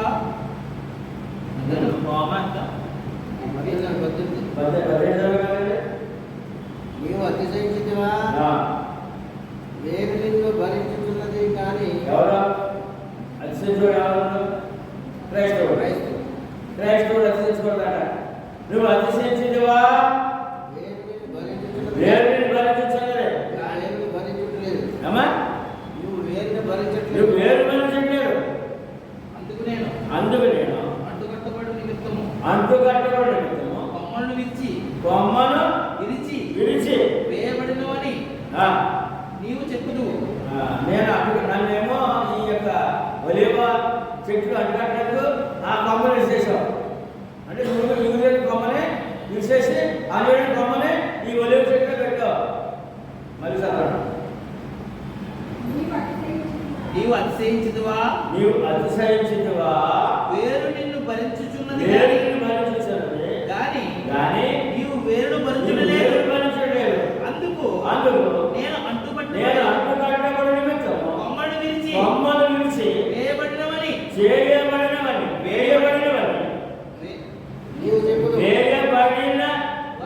నీవు చెప్పుదు. మంచిది కాదు. ఎవరిని అంటుకట్ట, ఎవరిని విశేషాలంట? యూదుడు దేవుని చెట్టైన ఈ యొక్క ఒలివ చెట్టు ఈ కొమ్మని విరిచేసి అన్యుడిని అంటుకట్టాడు. అడుగు దేవుడు లేని వాడిని దేవుడు అంటుకట్టాడు. సో నీవు అతిశయించకూడదు. నాకు చాలా ఆనందంగా ఉండాలండి దేవుడు అడిగి మనకి. చూద్దాం సార్.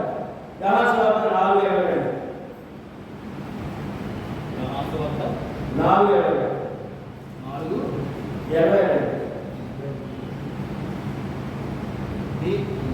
మీరు మీకు తెలియని దాన్ని ఆరాధించువారు.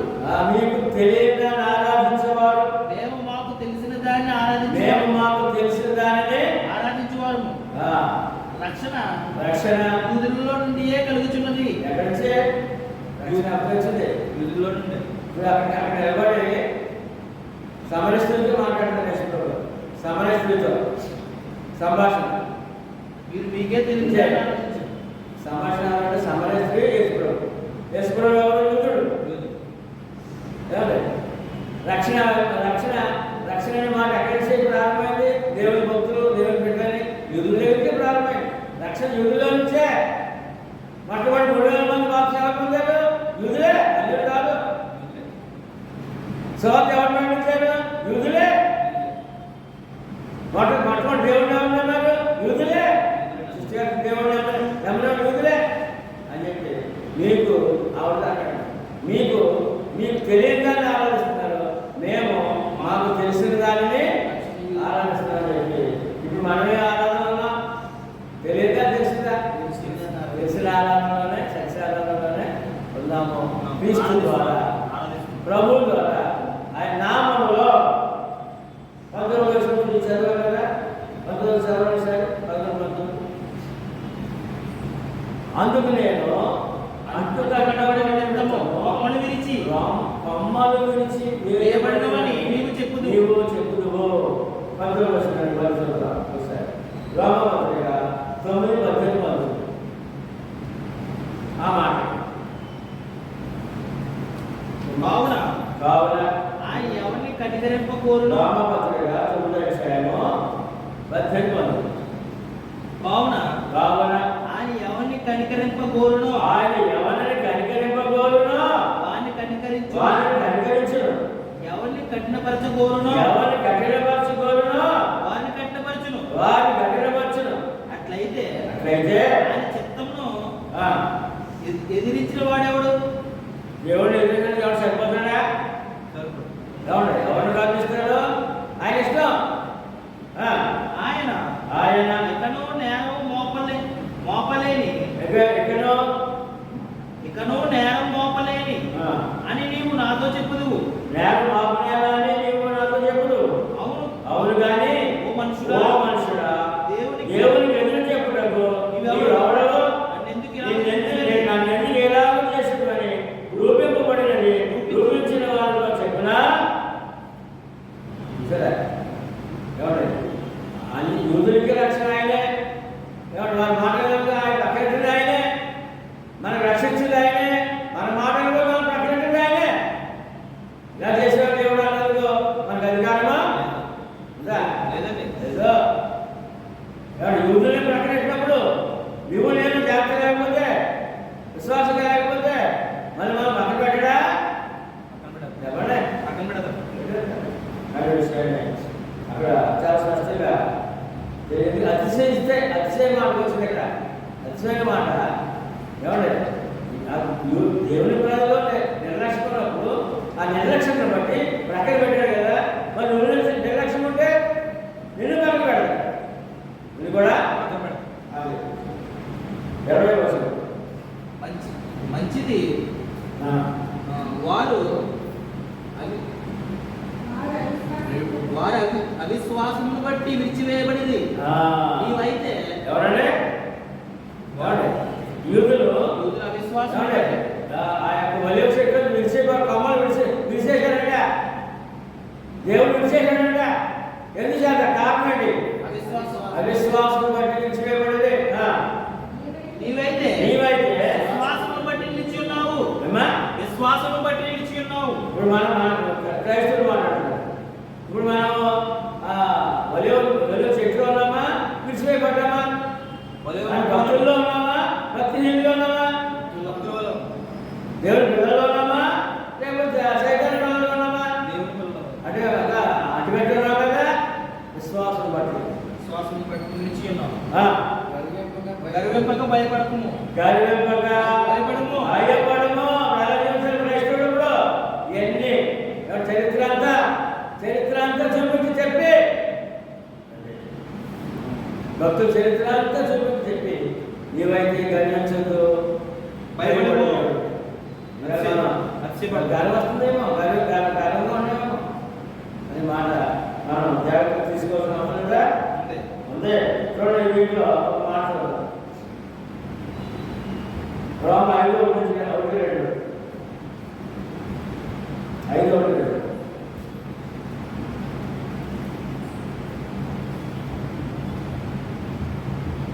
కాబట్టి కాబట్టి విశ్వాస మూలమున నా విశ్వాస మూలమున విశ్వాసం వలన మనము నీతిమంతులుగా తీర్చబడి మనం నిర్మాణం తెచ్చబడి మన ప్రభువైన యేసుక్రీస్తు ద్వారా యేసుక్రీస్తు ద్వారా ద్వారా దేవునితో సమాధానము కలిగి ఉందుము దేవుడితో సమాధానము సమాధానంగా కలిగి ఉన్న విశ్వాసం ద్వారా మనం నీతిమంతులమై ఉన్నాం.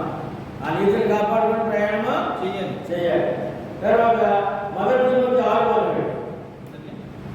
తిమోతి 6:17 గర్వము అనే మాట క్రైస్తవుడు రానికి వీలేదు. గర్వం వస్తుంది, క్రైస్తవుడు గర్వం వస్తుంది, అంచుకోవాలి. 6:17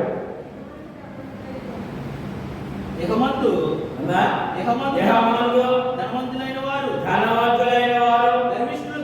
గర్విష్ఠులు కాక అస్థిరమైన ధనమునందు ఎవరంటే ఇప్పుడు క్రైస్తవుడు ధనవంతుడు అవుతాడు. ఉద్యోగము, వ్యాపారము, ఆదాయం బాగుంటుంది. ఎన్ని బాగుంటే అవుతుంది, గర్వం వస్తుంది. గర్విష్ఠులు కాక అస్థిరమైన ధనమునందు నమ్మికయించగా సుఖముగాను అనుభవించుటకు సమస్తమును మనకు ధారాళముగా దయచేయు దేవుడైతే నమ్మికయించుడని ఆజ్ఞాపించుము. మన క్రైస్తవుడు ధనవంతుడు అయితే క్రైస్తవుడికి ఏమైనా హెచ్చింపుంటే అన్నం, ఆరోగ్యము, కుటుంబము, ఉద్యోగము, ఆదాయము ఏమన్నా దాని వస్తుందేమో జాగ్రత్త. పెద్ద కుటుంబం అంటే పెద్ద ఉద్యోగం అంటే నాకే లోటు లేదంటే అంటారేమో క్రైస్తవుడి వల్ల గర్విస్తాడేమో. జాగ్రత్త, దేవుడు ఇచ్చాడు. జాగ్రత్తగానే నిర్వహించుకోవాలి. చాలా అవసరం అంటున్నాను క్రైస్తవులు. ఎందుకంటే వాళ్ళు గర్విష్ఠులై దేవుని భయం లేకుండా జీవించారు. ఇప్పుడు నువ్వు గర్వించగా భయపడండి. మరి ధనం ఉంటే, ఐశ్వర్యం ఉంటే, ఆరోగ్యం ఉంటే, అందం ఉంటే గర్వం చేయాలి. జాగ్రత్త, పడిపోతా.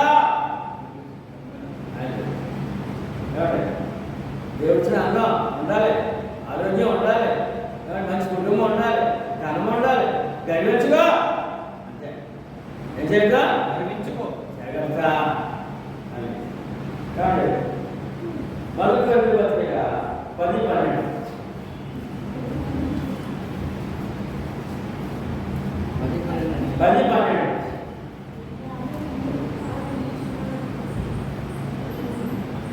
తాను నిలుచున్నానని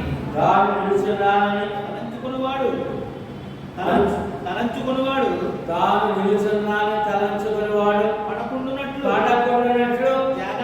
జాగ్రత్తగా చూసుకొని. ఎవరా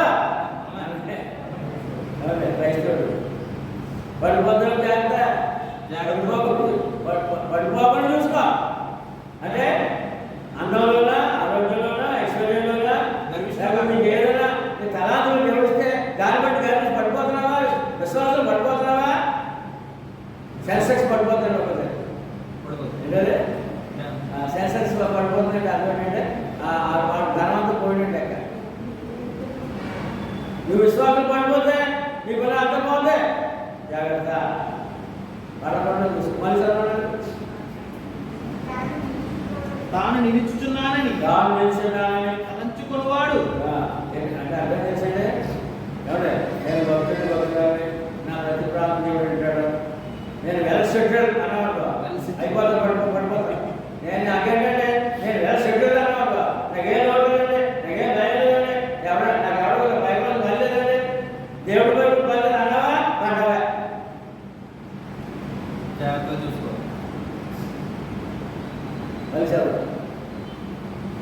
తాను నిలుచున్నానని తలంచుకున్నవాడు పడకుండునట్లు జాగ్రత్తగా చూసుకునవలెను.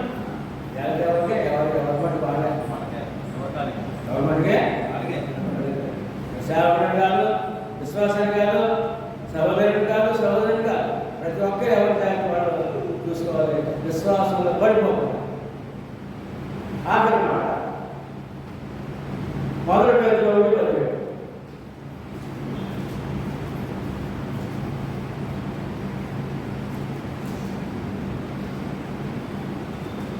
పక్షపాతము లేకుండా పక్షపాతం లేకుండా క్రియలను బట్టి అమ్మా, క్రియలను బట్టి క్రియలను బట్టి ప్రతి వాడును ఆ? ప్రతి వాడిని ప్రతి వాడును తీర్పు తీర్చువాడు తీర్పు తీర్చేవాడు తండ్రి అని తండ్రి అని మీరు ఆయనకు ప్రార్థన చేస్తున్నారు ఆయన ప్రార్థన చేస్తున్నారు. కనుక కనుక మీరు మీరు పరదేశులై పరదేశులై ఉన్నంత కాలము ఉన్నంత కాలము భయముతో గడుపుడి భయముగా గడుపుడి. క్రైస్తవుడు అనడంలో భయముతో గడుపుతో పరదేశులని అని అంటారు.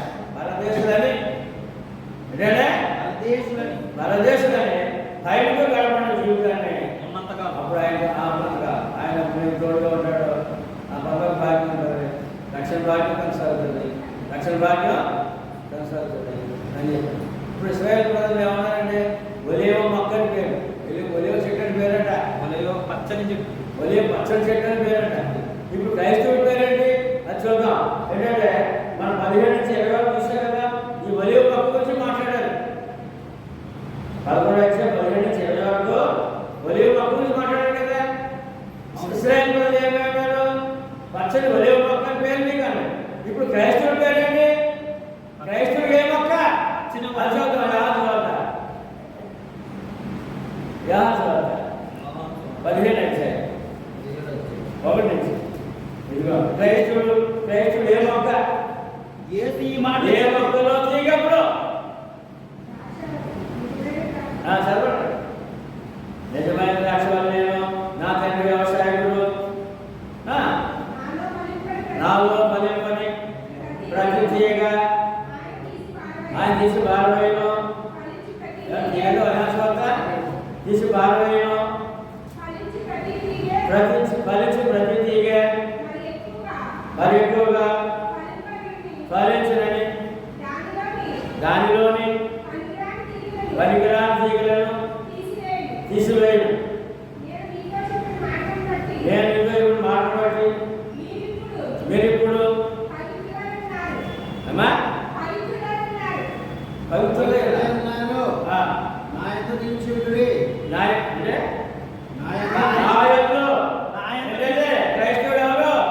ద్రాక్ష చెట్టులో తీగ. క్రైస్తవుడు పేరేంటి ఇప్పుడు? ద్రాక్ష చెట్టు. ఆ యూదుల పేరేంటి? ఒలివ పచ్చని చెట్టు పేరు. క్రైస్తవుడి పేరేంటి? ద్రాక్ష చెట్టు పేరు. అందులో తీగ. అందులో తెగబడిపోతావా? ఒలివ పచ్చని మొక్క వలన ఆ, నాయందు నాయందు నిలిచియుండుడి. మీ యందు నేనును నిలిచియుండును. తీగ ద్రాక్షలు ఉంటేనే కానీ గాని తనంతట తానే ఎలాగ ఫలింపదు. అలాగే నాయందు నిలిచియుండుటే కానీ వీరుడు ఫలింపరు. ద్రాక్షవల్లిని నేను, తీగల మీరు తీగలు నేను. ఎవడు నాయందు ఎవరు నిలిచియుండునో నాయందు నిలిచియుండునో, నేను ఎవరి యందు నేను నిలిచియుండునో ఎవరు నిలిచియుండునో, వాడు బహుగా ఫలించును. వాడు బహుగా ఫలించును. నాకు వేరుగా ఉండి నాకు వేరుగా నుండి నేనేమీ చేయలేదు. ఏమియో ద్రాక్ష చెట్టులోకి, ద్రాక్ష వనంలోకి, ద్రాక్ష చెట్టులోకి చేకవచ్చు కదా. ఏమంటే మరి ఊడిపోయి తెగిపోయి పడిపోతే ఏమవుతుంది? ఎండిపోతే కదండి.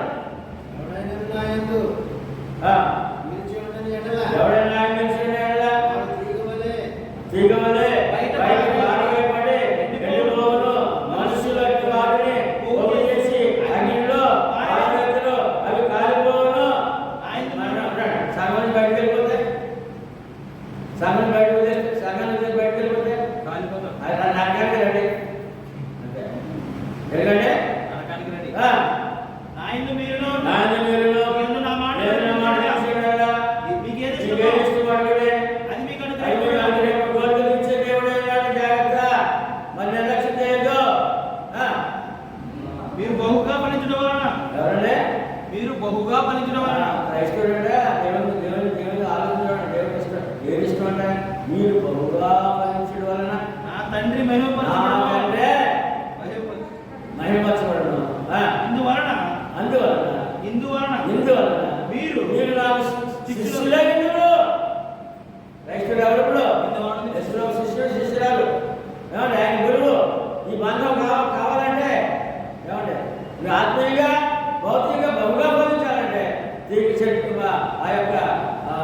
ద్రాక్ష వల్లిలో ఉండు, బయట వెళ్ళిపో, తెగిపడిపో అన్నమాట. అందుకని మనం రెండు వృక్షాలు, రెండు తీగులు, రెండు వృక్షాలు. ఒకటేమో ఒలీవ, పచ్చని మొక్క. పేరు క్రైస్తవుడు ద్రాక్ష వల్లి అని పేరు. ఆ వల్లిలో తీగ అన్నమాట. ఇంత చక్కటి బంధాన్ని కలిగి ఉన్నాం, దేవుడితో కాపాడుకుందాం. మీ అందరూ